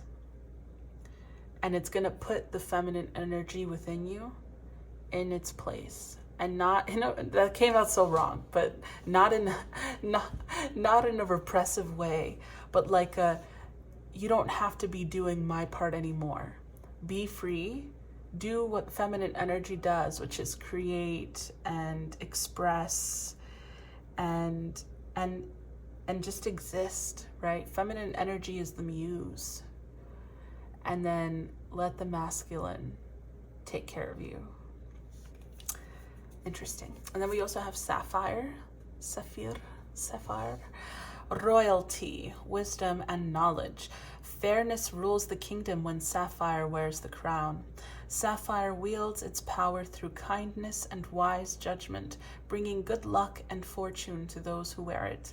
A gem with a regal presence throughout history, sapphire is considered to be sacred, representing celestial hope and faith. Known as the Stone of Wisdom, sapphire enhances focus, concentration, and learning abilities. Sapphire activates the third eye and throat chakras, guiding you towards knowledge beyond this stratosphere. Virgo, Libra, Sagittarius, Moon, and Saturn. Honestly, this is also, I feel like this kind of speaks for itself. And remember how I was saying with like that feminine energy and reciprocity, and the feminine is just kind of feeling empowered, right? That's kind of making me think of like, that's making me think a little bit of that, like that regalness, that empowerment, and just being. And honestly, you guys, I know your group is the longest. I hope you don't, I feel like we've been through so much together in however long, I don't even know like the timing wise, because I had to move everything and that took some time. But I just feel like we've been through so much together in this last 30 plus minutes. So I hope you don't mind. I want to share a story with you guys. I don't know, I feel like, we're friends, we can share. And I feel like I should tell you what this card is after the story. So I hope you guys don't mind. I'm going to share a story with you. So a couple of days ago, my mom and I, we went to Westchester, New York. We got a hotel for a night to go to this like Harry Potter Forbidden Forest experience in the woods. It was such an interesting day because the way to get there was supposed to be a lot shorter, but we had like an additional hour's worth of traffic. And then on top of that, when it was time to go to the event in the woods, right? Because it was about a 30-minute drive from the hotel. But it turned into much longer because it was the first snow, but it was a wet snow. So it was like sleet. And it was a lot of it, right? And we did not realize that our hotel was literally like hand in hand almost with the military base. I didn't know that when I booked the hotel. So my mom was driving out of the parking in this sleet and it said do not enter, but it was on one side. And I was like, no, I think it's fine on the other side. And so she drove and she ended up driving into this little section, and somebody else came out and they're like, ma'am, why are you driving into a military base? What business do you have here? And we freaked out, and she was like, what do you mean a military? She's like, I didn't know this was a military base. And they took her ID and everything and guided her out and then gave her back her ID. So she was already on edge, not to mention the sleet. And it was so dark because it was nighttime, and a lot of the places there did not have streetlights, especially when we were driving on the mountain. There was a lot of curves and there were no streetlights. They didn't even have like reflecty things for most of the journey where the lights from the car could like make it seem as though there's extra light. They didn't have those. Like it was just darkness and sharp turns and stuff. So it was like already a stressful evening. I'm sure you can imagine. It took us an extra hour to get there. It started snowing. The whole experience is outside. the stress from, you know, like my mom got a little freaked out because of the whole like situation with the military base, and just it was just stressful, you know, she got scared a little. And by the time we drove there and got into the parking, you know, we didn't know where we were going. It was so dark, the snow, wet snow, and we go through the experience. It was about a 45-minute walk. It was nice, you know, like it showed us just how much lighting can change everything. And keep in mind, it's like raining the whole time, you know? So there's a marshmallow fire pit thing. Apparently it caught fire, like it spread the fire or something. So they had to call the fire department. And there was only one road that blocks the, that allows you to exit and enter the park, right? Because we had to take a shuttle bus from the parking lot. It was kind of like Disney World. And the fire department came and they blocked off the road. So we were now standing waiting for the bus for like 20 plus minutes. And so this like group of people in front of us that were online, they went to find out like what's going on. They were like, and the people who work there said, we don't know when the fire department is, because when we were exiting the experience, there was no fire already. They were just blocking the road for some reason for an additional 20 plus minutes or so. So the people who work there were like, you can walk to the parking lot. That would be like a 30-minute walk. So this whole group of people, like people with carriages and stuff, we all just set off on this journey in the middle of the woods at night with no lights, you know. We're all walking to the parking lot, and it was hilarious, you know. I was just laughing because the whole situation is hilarious. It was a real experience to walk in the Forbidden Forest now, because we're walking in the dark, you know. It was just funny, and I don't know why I felt the need to share that with you guys, but I think it's kind of like, we could have been, you know, I could have been really stressed in that situation, but instead it was handled with just laughter, because it was just so ridiculous. You're like, how on earth is this real life, you know? So I don't know why I felt the need to share that with you guys, but if there's anything that you got from it, whether it was a laugh or something, maybe it was a distraction from all the stuff that you guys were receiving in these messages, that maybe you needed something lighthearted, but yeah, that was my experience. Let's get into your last card. Sorry for holding up your reading, but yeah. So the last card is the tree agate. Stability, grounding, and root. Tree agate is a stable force that grounds you back to earth, rooting you to the core of your being. A stone in resonance with nature. Tree agate asks that you nurture the seeds you have planted and provide enough sustenance for them to succeed. Weed out the negativity and naysayers, including your inner critic, and know that despite it all, you are good enough. That hit in the heart, you know, because we've been getting a lot of stuff with your heart, you guys. The heaviness in the heart that I was saying, that you are good enough, just it felt like clarity in the heart. And it cleared the heaviness too. So tree agate promotes security in moments of growth, so you feel safe as you expand in your journey. Follow your truth and know that you are supported along the way. Virgo and Mercury. That's interesting that, you know, with the story that I told you, could have panicked, right? But instead just laughed it off. And with the whole you are good enough too, I feel like that's something you guys have been working on already to feel, and that is what is allowing you to go into reciprocity, right? So I just feel like it all kind of ties together in that regard, that it's all about you receiving. And you have to feel like you deserve it in order to receive, right? So I feel like this, if anything, is just a reminder and a bit of a kudos to you guys for allowing yourself to be in a place where you feel, where you are about to let yourself receive because you feel you deserve it.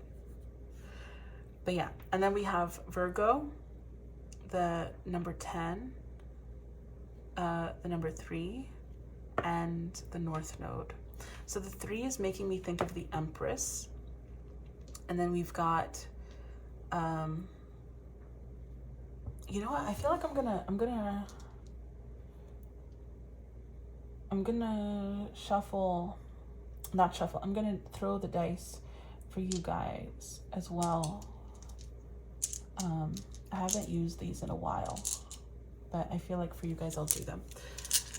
I feel like after all of this, after all that we've been through together, but yeah, I feel like it's actually reiterating the Empress and just being empowered in your receptivity and just being. It's really just being and allowing yourself to receive and having fun, you know?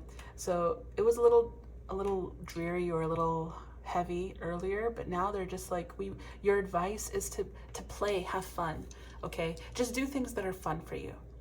Have that isolation too, because you need it, but do things that are fun for you. Okay, and then with Virgo and the 10 here and the North Node, this is really making me think of like your purpose. It feels like you're cleaning up house so that you can reach your purpose. And when I say cleaning up house, I mean more so like your internal house, right? Your body, your temple. So some of you guys could actually be eating a little healthier, starting to work out, maybe going outside more often to get some fresh air. But I'm also getting that this is in part like that balance that we were talking about with the masculine and feminine energies. Like you guys are creating that balance. You're cleaning up your inner house so that you can continue down this path. Because remember how I was saying, like, you've got to have that balance before you can bring in your person and whatever it is that you've been waiting for. It doesn't have to just be a person. It could be a thing that you're waiting for in general. And I feel like you need that balance in order to help bring that in. So that's what we've got going. So we've also got Zeus. Oh, oopsies. Sextile. The number 20. Venus.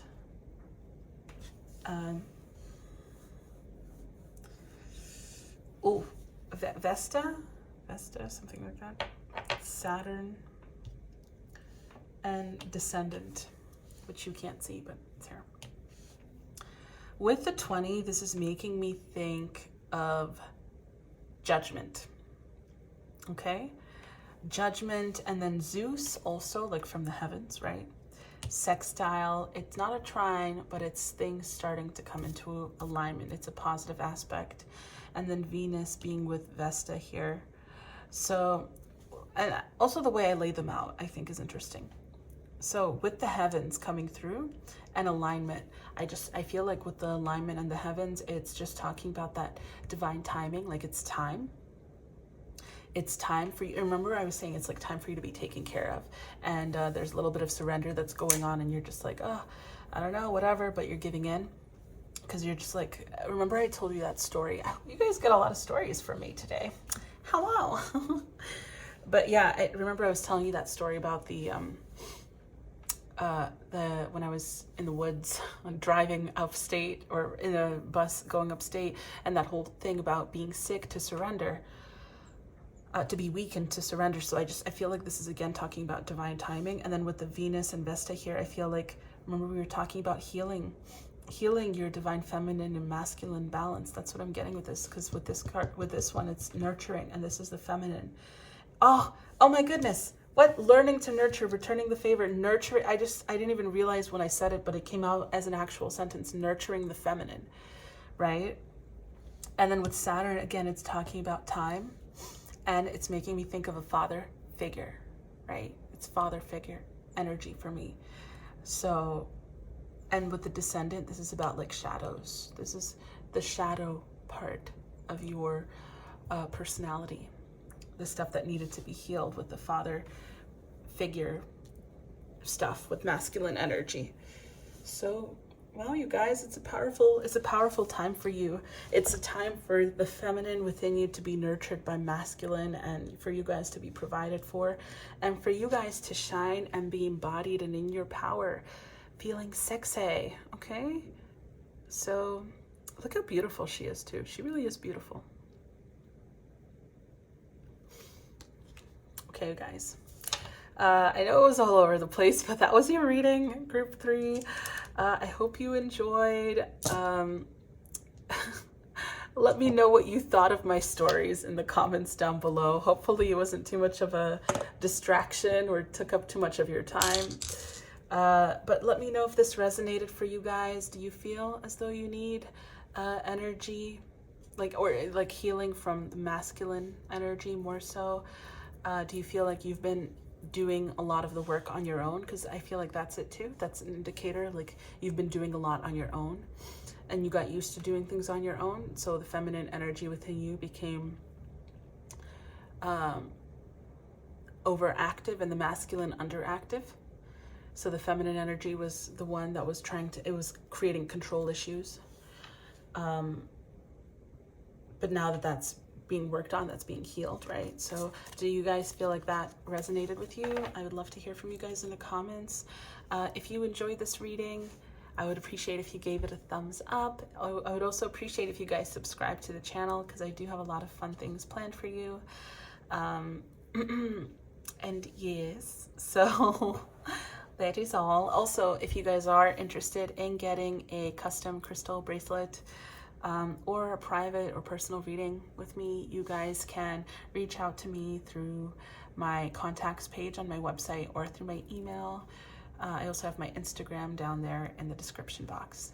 But yeah, that was it for you guys. I'm wishing you lots of love and light.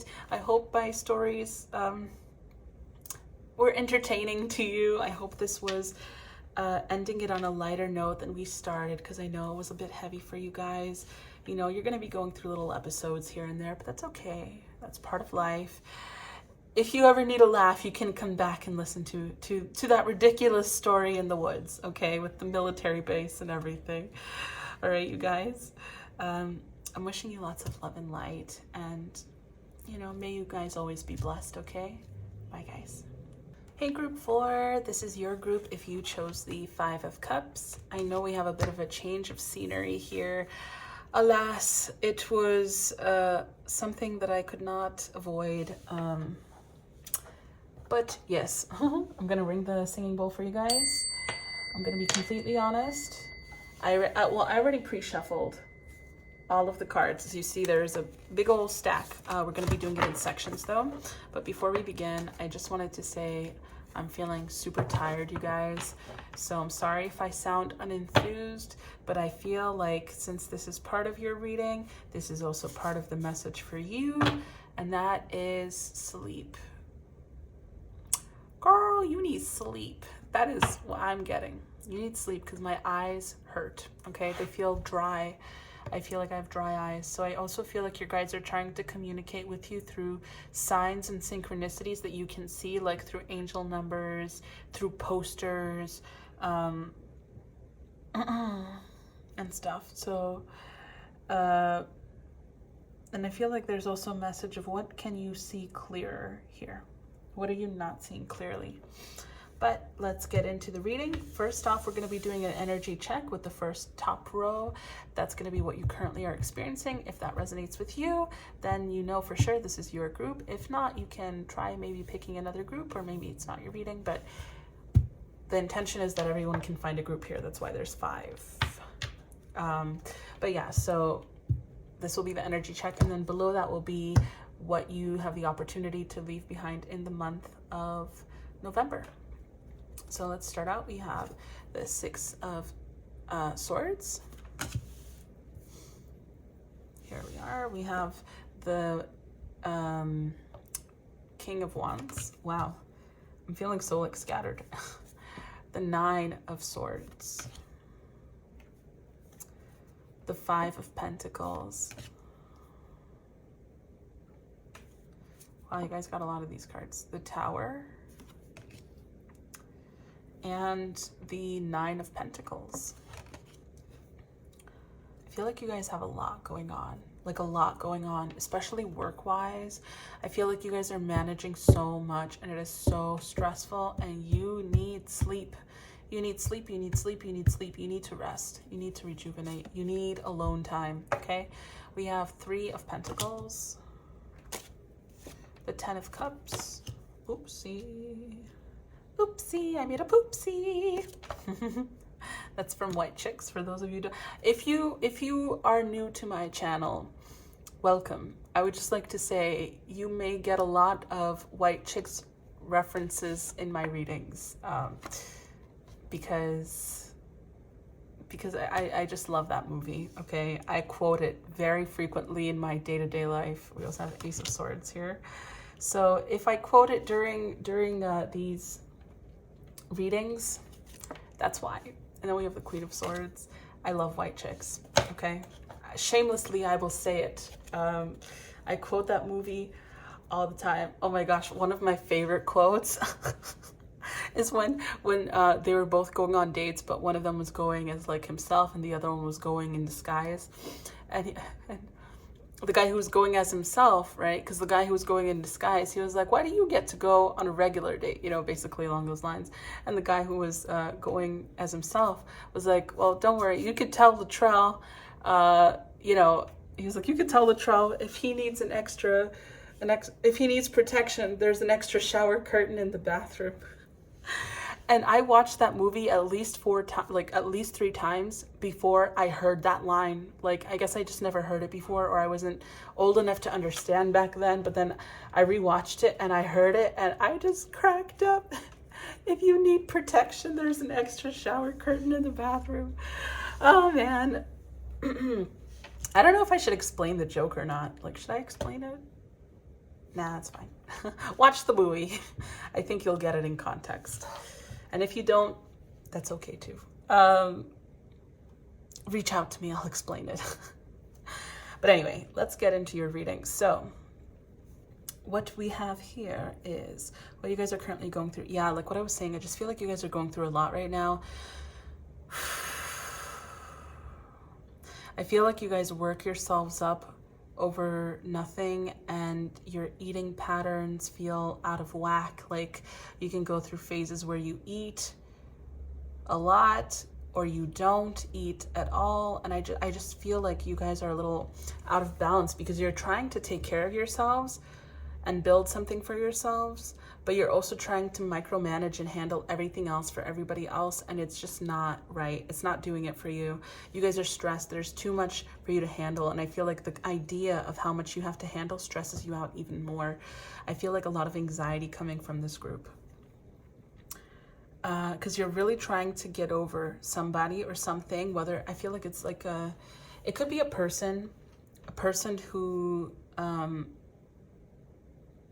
it doesn't have to be romantic, by the way. This really could be like a family member as well, or a friend. I just feel like it was somebody who was a little prominent at some point in your life, and they put a lot of pressure on you to be something that you don't necessarily fully resonate with, and to meet their needs and expectations. They put a lot of pressure on you because they couldn't actually meet those things for themselves, and so they projected it onto you and then put the pressure on you. And I feel like you guys are still recovering from that, to be honest with you. And then what you guys have the opportunity to leave behind in the month of December, I feel like it's just giving to everybody. You guys have the opportunity to leave behind giving to everyone else, just so that you can continue to focus purely on yourself.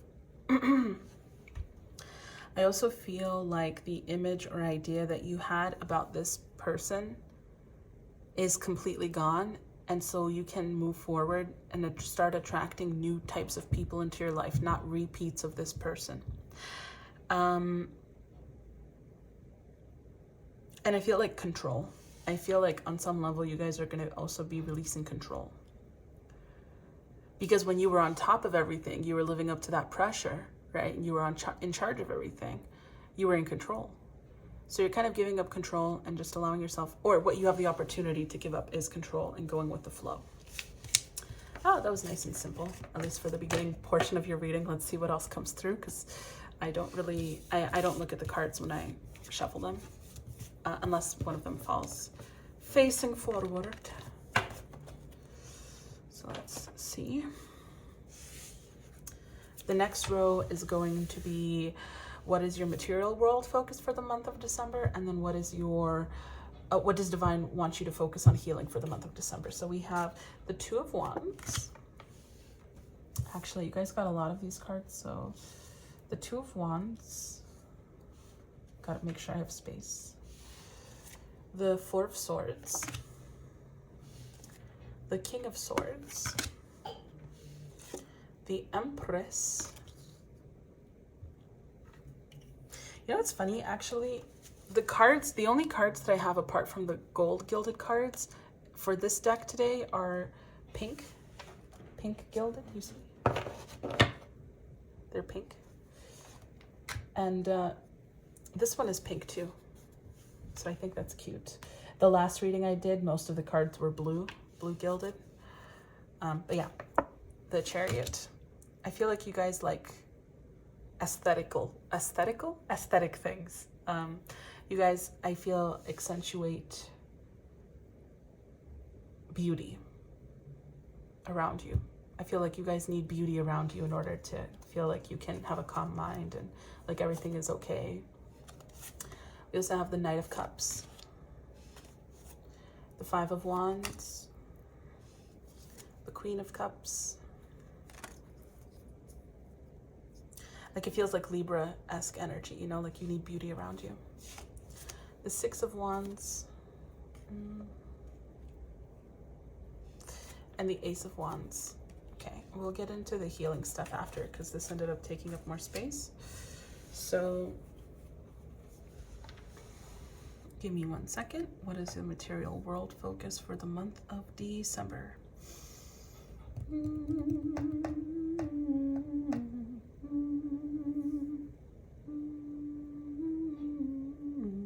Wow, that is so funny. Oh my gosh, why is head, shoulders, knees, and toes stuck in my head right now?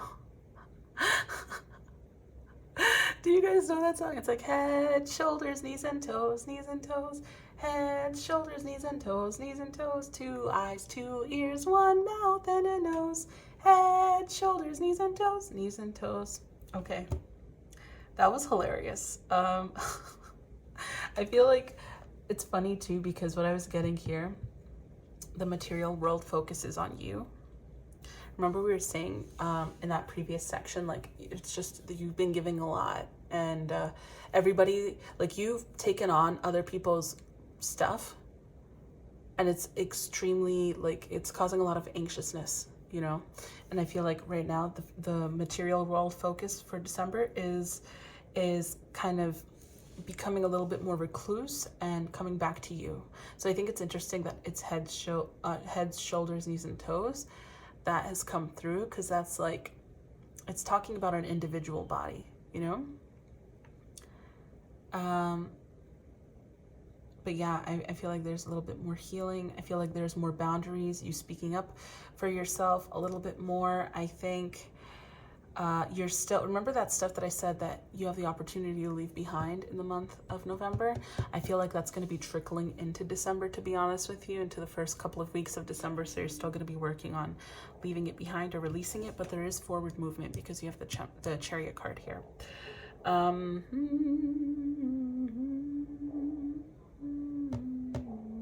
You guys have a lot of wands coming through too, a lot of swords and a lot of wands. So give me a second.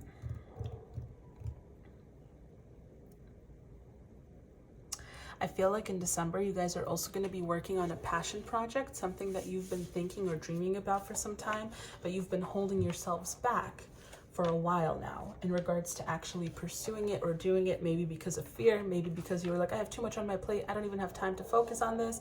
This is more of a priority and this is more of a priority. But now it's like, no, you're going to be putting the thing that you're excited about into priority for the month of December. So I feel like you guys are actually going to be making a lot of progress in like creative sense, creative or work sense. That was a lot of screaming and barking. So I think that's interesting because anything that happens during a reading is part of the reading. I feel like you guys are going to be on high alert of other people, and there's a possibility that you may not be as trusting of others as you pursue your stuff.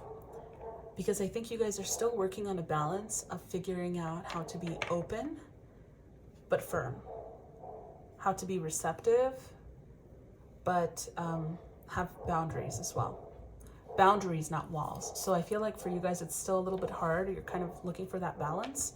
So I feel like in December, there's a chance that when it comes to other people, since you're trying to go from overgiving to nurturing yourself, you kind of create a little bit of a barrier or a wall between others.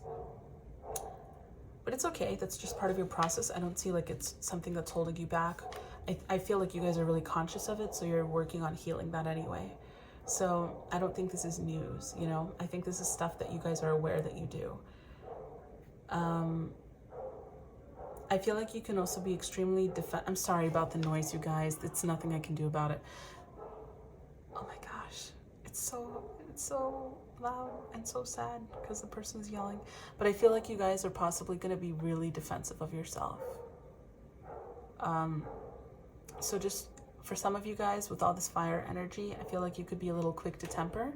And again, like you guys, you spiral with anxious thoughts. You spiral. So I feel like there's like a little bit of advice that try whenever you are going through that, like try to catch yourself and stop it, you know? Stop it by thinking of the stuff that you've progressed in. Stop it by thinking of how you deserve to be nurtured and loved and cared for. Stop it by realizing that you deserve nurturing and kindness from yourself and from the world. Okay? And then what does Divine want you to focus on healing? We have being the mentors with 77. 83, common ground. 98 with paradox. I also feel like we have community here. 96. Enlightenment with 97. Ultimate evolution with 100. So give me 1 second.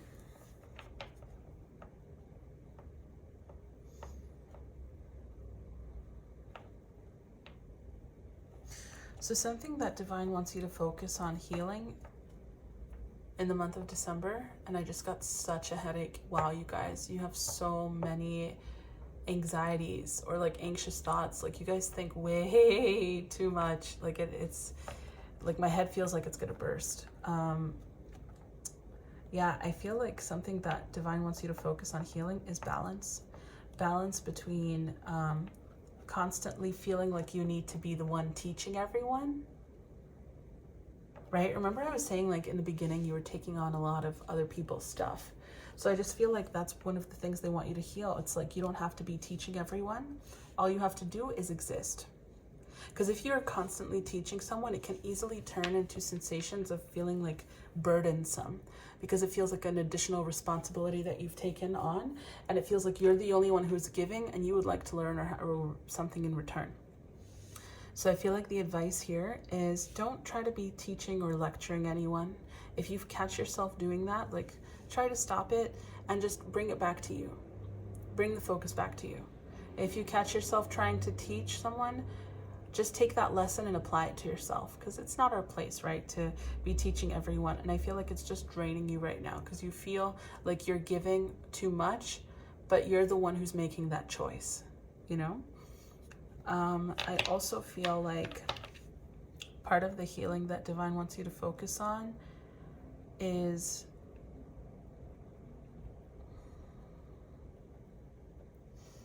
releasing the people that you feel you're constantly giving to that don't give back. Even if it means releasing relatives or family, right? Emotionally releasing them, because it's just draining you. I feel like that's part of your lesson. It's part of a karmic lesson for you guys. It's just draining you. Then we also have the 8 of Swords. Yeah, you see, that's all about feeling trapped. But unfortunately, like in this case, you've trapped yourself because you were the one who was giving too much. You know, those people are just going to keep taking if you keep giving, and that's what's happening. Then we have the, interesting, we have the 6 of Pentacles. Didn't I just talk about balance, you guys? This is equal give and take. So it's like standing up for yourself, being the justice for yourself and not giving too much, because really I feel like it's this, in this case, like some people have someone that just takes and takes from them, but I feel like it's you guys in this case. You guys are the ones that are giving too much. You don't have to be giving so much. You can take a break, you can relax, and it's not your job or responsibility to care for those people, no matter how much you care about them, no matter how much you love them. It's not your job, okay? They have to take care of themselves. And we have the tiger and the moth. The tiger is an interesting feline being, because tigers, unlike lions, are very independent. You never really see like tigers going with others.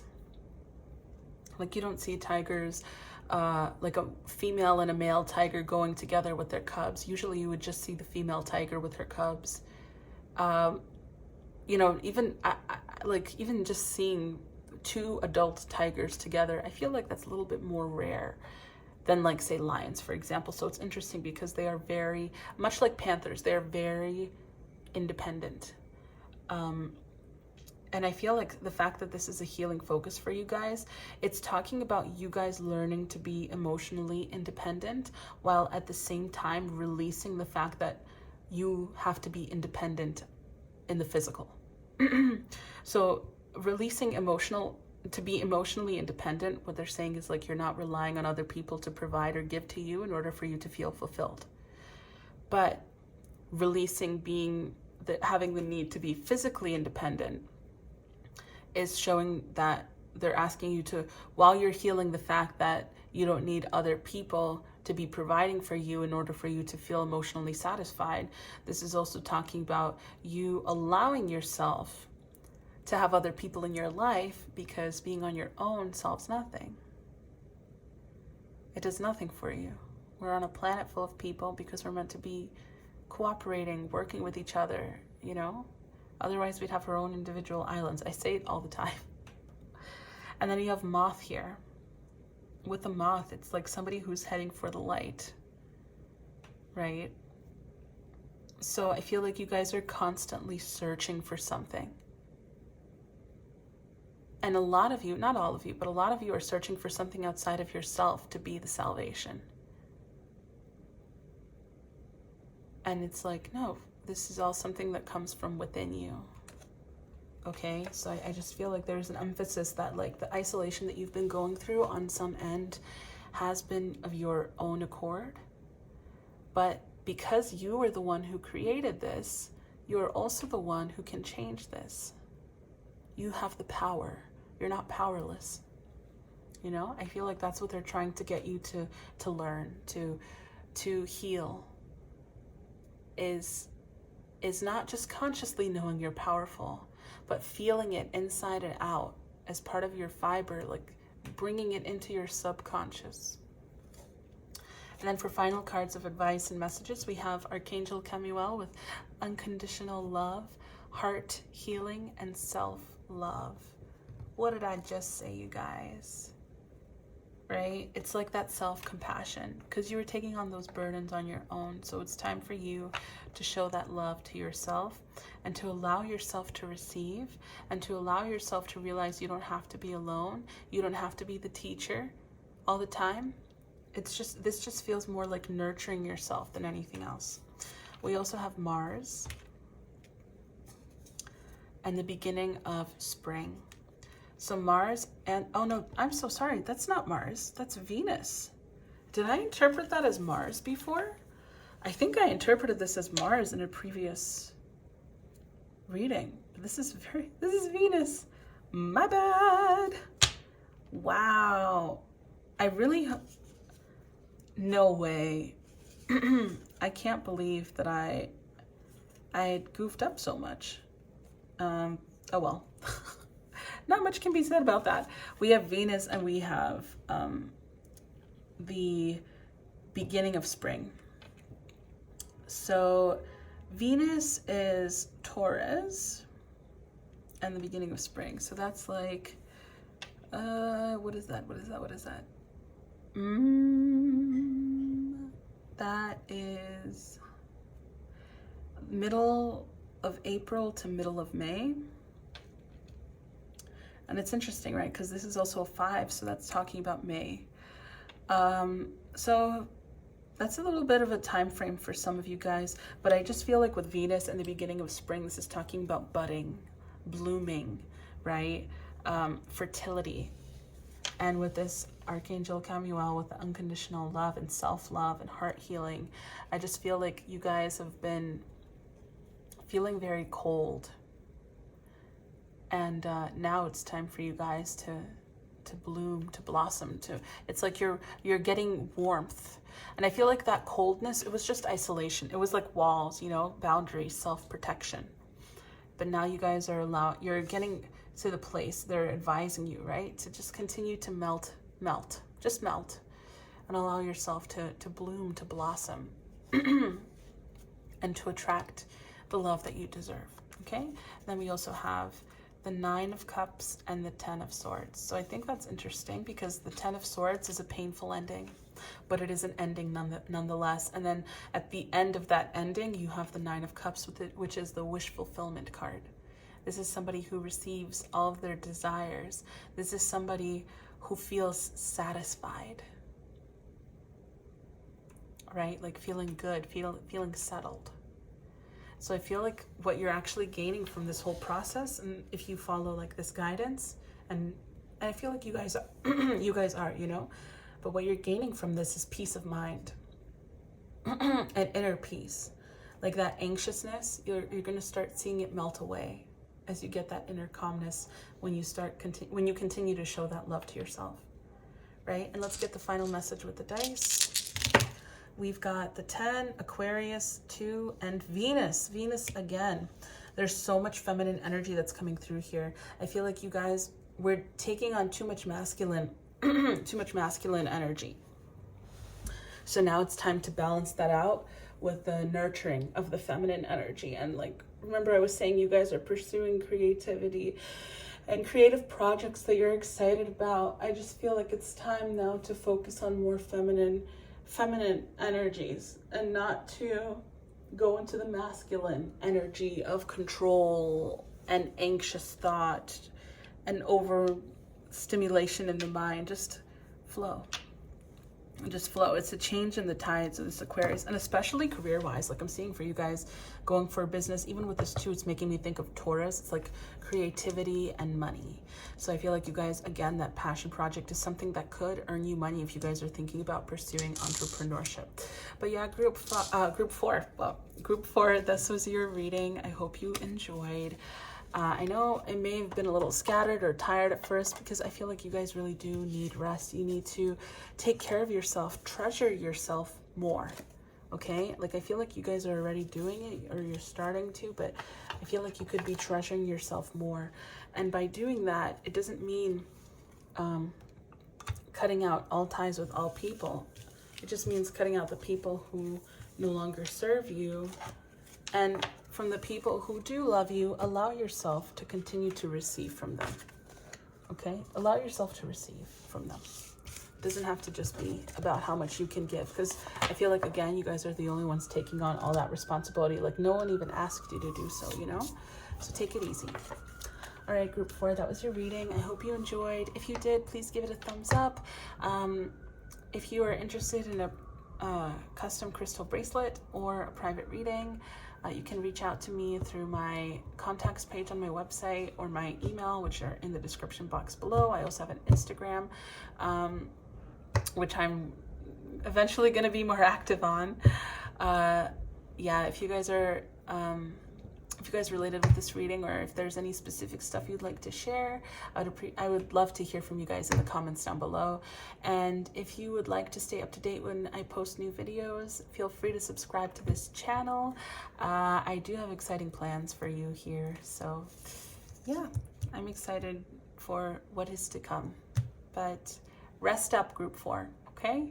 And have a wonderful rest of your day. Bye, guys. Hey, group 5, welcome to your group. This is your group if you chose the 4 of Cups.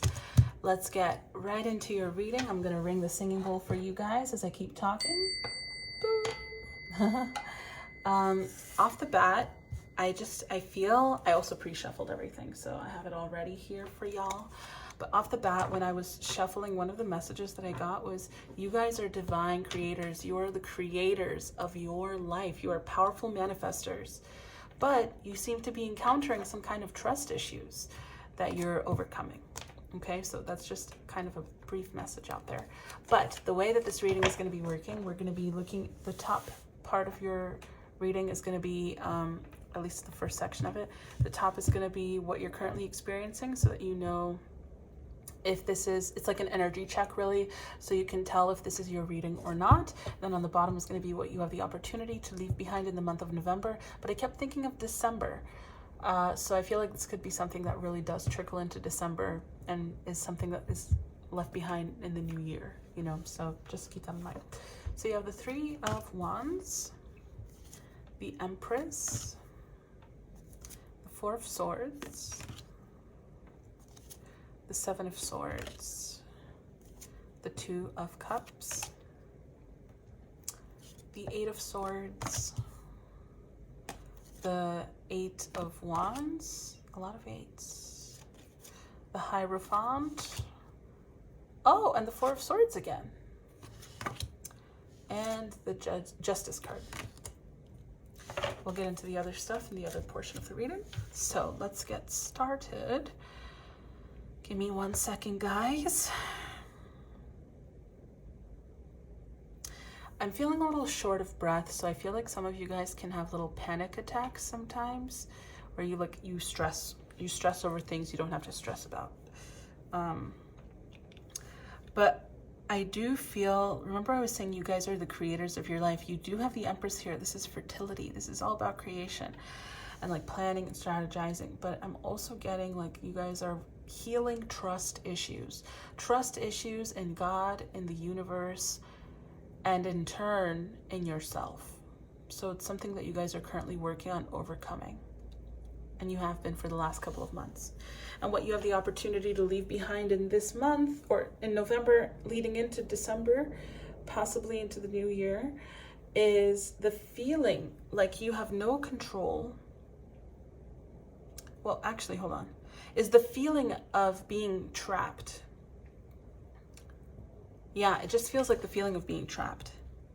The feeling of being trapped. And again, it's making me think of like panic.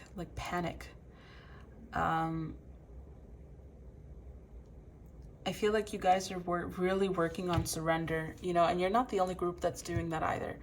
I really feel like you guys are working on surrender right now and just kind of giving in and just healing yourselves in general.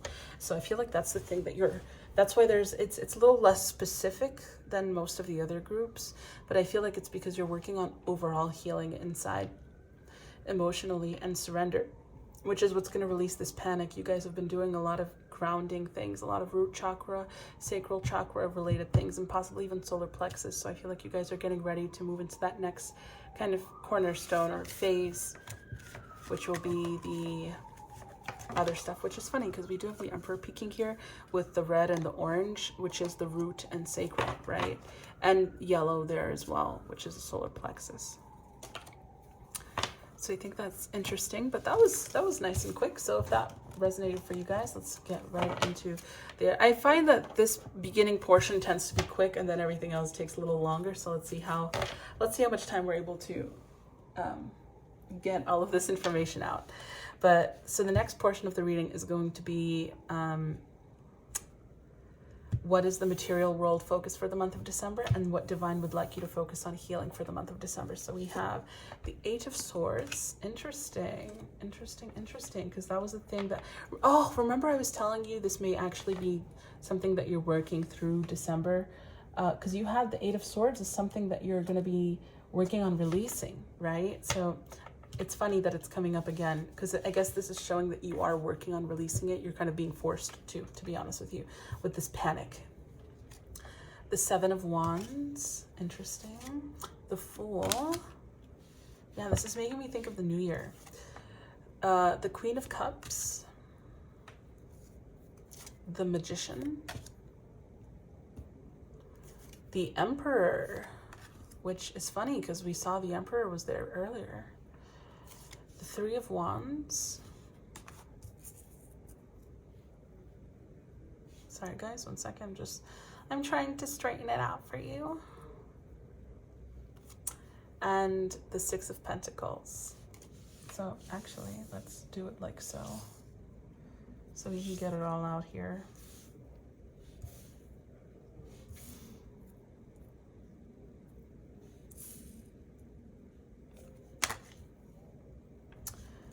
Okay. Let's do this first and then we'll look at the healing stuff.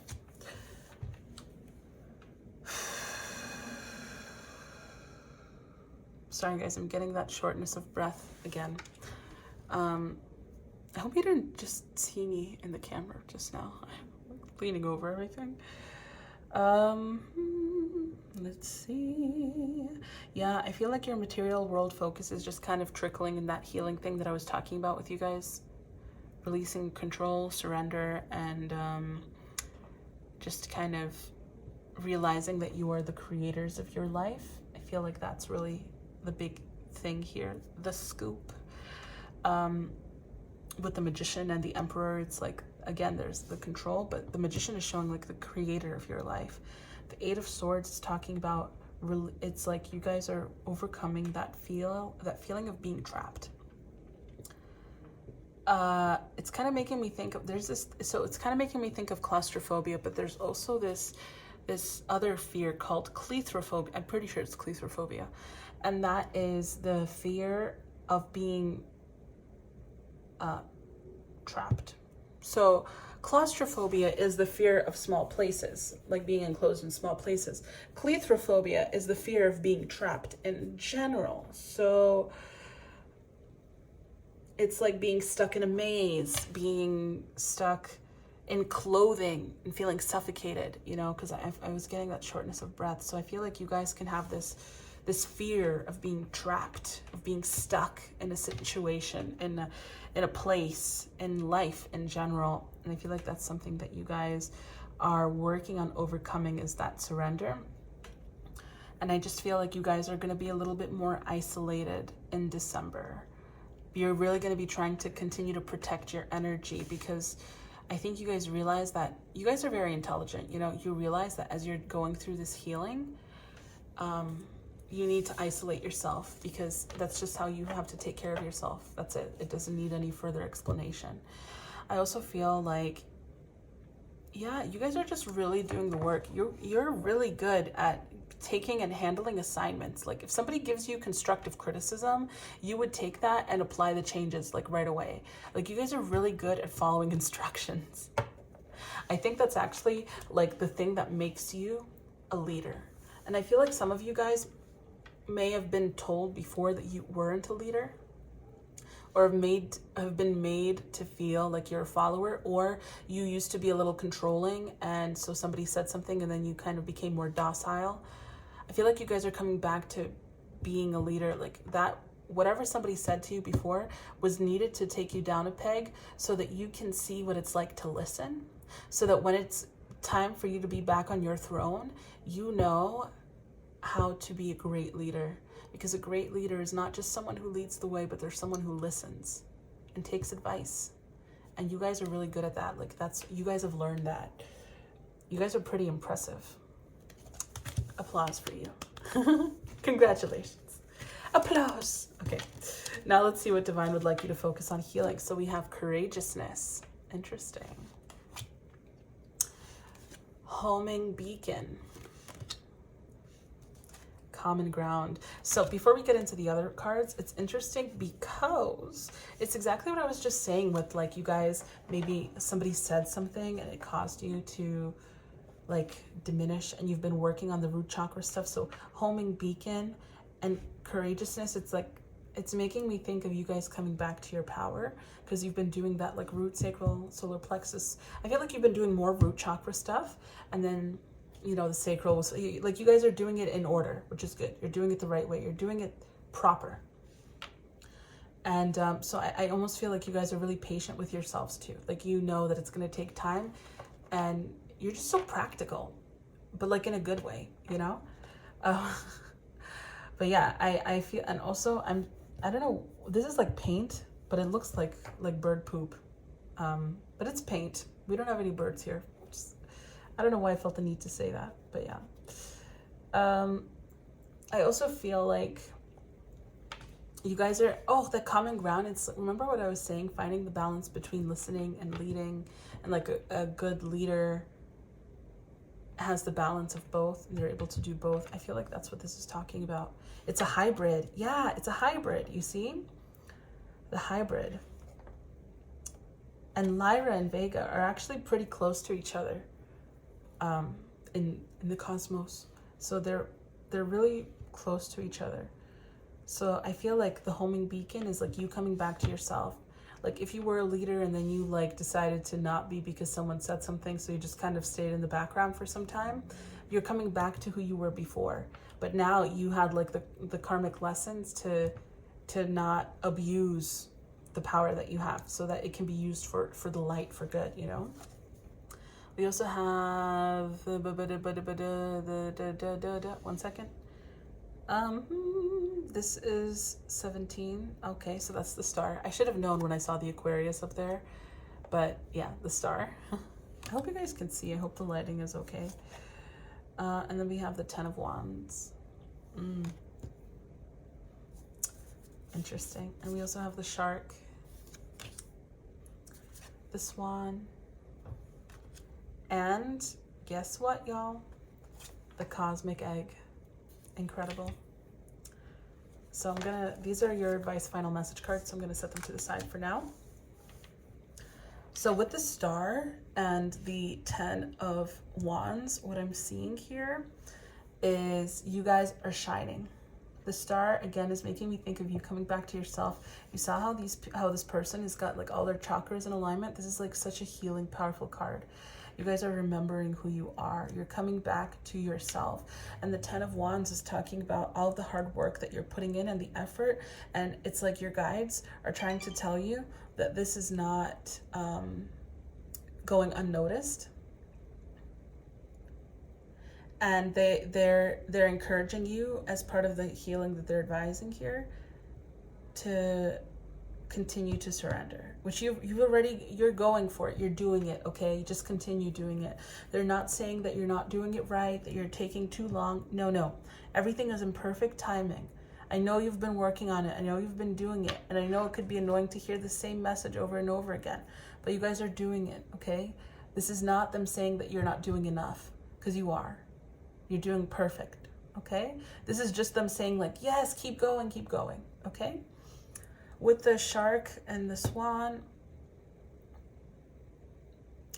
the cosmic egg, I'll talk about in a second, but in regards to healing with these two, I feel like this is, again, something that you're going through currently and already, and that's just working on aggression that comes from the cleithrophobia. I keep getting cleithrophobia, so I really feel like you guys have a fear of being trapped, of being stuck,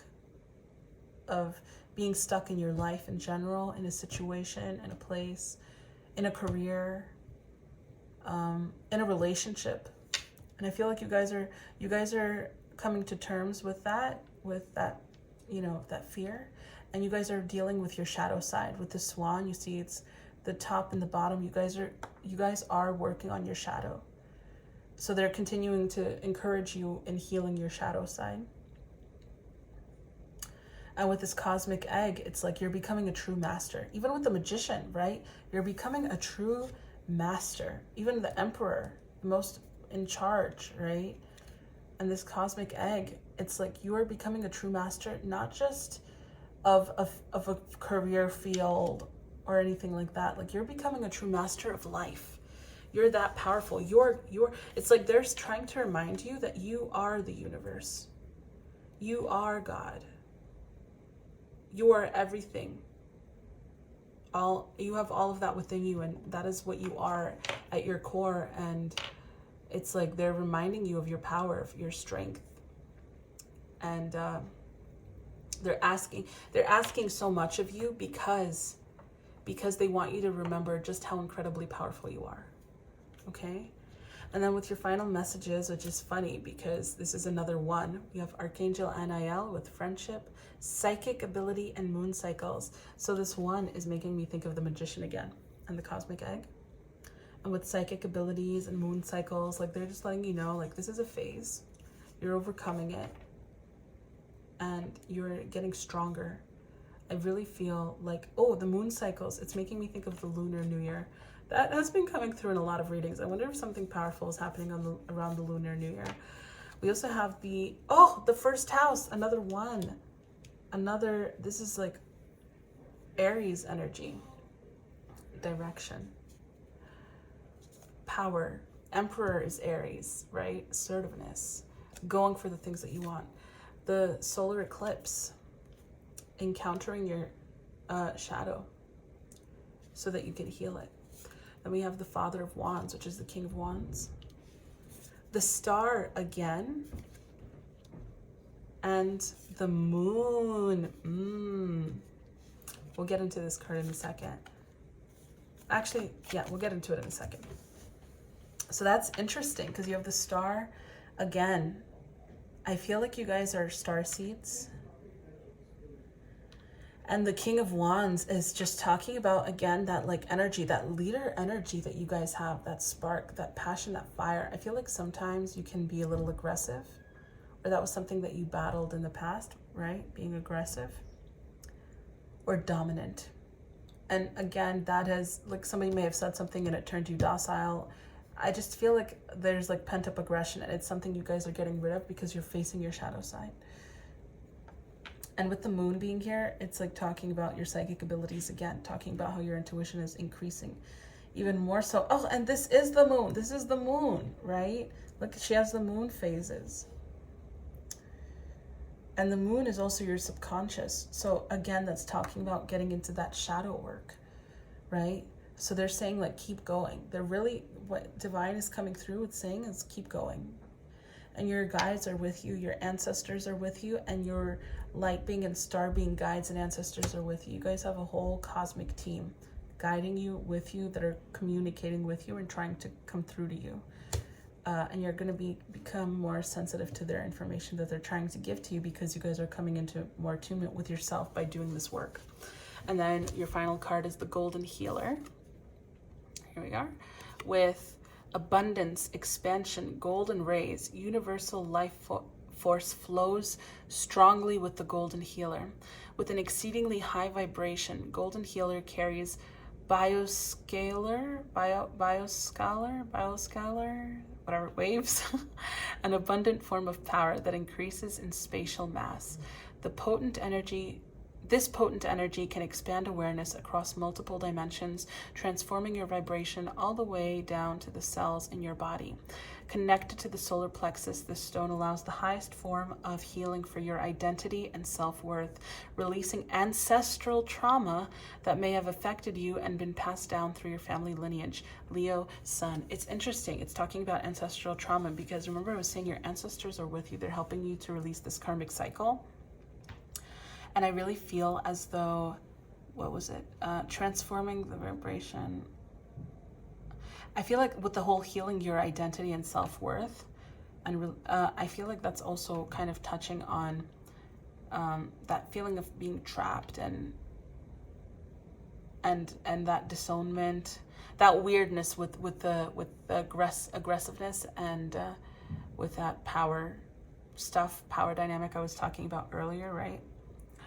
I think it's also interesting that they're talking about the solar plexus here because I really felt the root chakra and the solar plexus, the root chakra and the sacral chakra super strongly as things that you've been working on, and you're really getting into the solar plexus now and moving forward into the heart. So I think that's interesting. Yeah, and let's get the final messages with your dice here. So we have the 5, 3, Leo, and Ceres. So it's interesting because Leo is the sun, that is solar plexus, and the heart. Leo is the heart, actually. Solar energy is the solar plexus, but Leo rules the heart. So remember I was mentioning, like, you guys are getting into that solar plexus, but you're also getting into the heart and stuff. Then we have the 5th chakra, which is the throat. So I feel like the third three is the solar plexus again. 5 is also the Hierophant, but I'm really getting, just switched. Where is it? There it is. I'm really getting with the 5 here. Oh, 5 is also Leo. You guys, there's so much emphasis on your solar plexus, your personal power. And even here you have the oyster. Oh my gosh, the oyster and the star. The oyster is somebody coming out of their shell, and the starfish is shining. You guys, you're getting there. You're really on your way. Okay, you're just going through a little bit more of this like shadowy work, but when you emerge from it, you're gonna be incredible. Like, you're a force to be reckoned with. Okay, group 5, you're incredible. It was such a pleasure to do a reading for you guys. I hope you guys enjoyed. I know that was kind of like cut short, but you guys were pretty quick compared to some of the other groups. And I just feel like it's because you guys are really going through, you're powering through, your guys are going through the work, you're doing it. And again, I'm going to give you applause, like your guides are cheering you on. Even here you have Archangel Raphael, right? He's the healer. Intuition, health and healing. Yeah, another sign for intuition. You guys are really going through what you've got to be going through. You're not avoiding it. You're going, and even if you take a moment, you're like, okay, I need a second before I jump in. You take that second and you jump in. You know, again, applause. It's commendable. You guys are amazing, okay? All right, group 5, I hope you enjoyed your reading. I feel like also amethyst could be a good crystal for some of you guys. Amethyst, maybe try out the golden healer as well. I hope you guys enjoyed. If you did, I would appreciate if you gave this video a thumbs up. I would love to hear from you guys in the comments down below. Is this something that resonated with you? Do you happen to have these crystals on hand? Have you been feeling, do you have claustrophobia? Or is that something that you feel like may have resonated with you? You don't have to have claustrophobia in order for, to have a fear of being trapped. I think it's kind of normal. But is that something that you feel resonated with you guys? If so, I'd love to hear from you in the comments down below. And I would appreciate if you subscribe to this channel, because I do have very big plans coming for this channel, and this would help you keep up to date with what's going on and be up to date when I post a new video. Oh my gosh, it's been a while. I could talk. I've just been talking for a long time. All right, you guys, I hope you enjoyed. I'm wishing you so much love and light. If you guys are also interested in getting a custom crystal bracelet or a private reading as well, you can reach out to me either through the contacts page on my website or through my email. I also have an Instagram. Oh my gosh. In my head, I'm hearing Instagram box. I don't know. Instagram. And all of that is in the description box below. All right, you guys, I'm wishing you so much love. I'm really incredibly proud of you guys. Group 5, you've come so far. So far. May you continue to be blessed in all your endeavors, you guys. Okay, I'm wishing you so much love and light. And I would love to hear from you. So please, let's have a little chat in the comments. Okay, guys? Bye.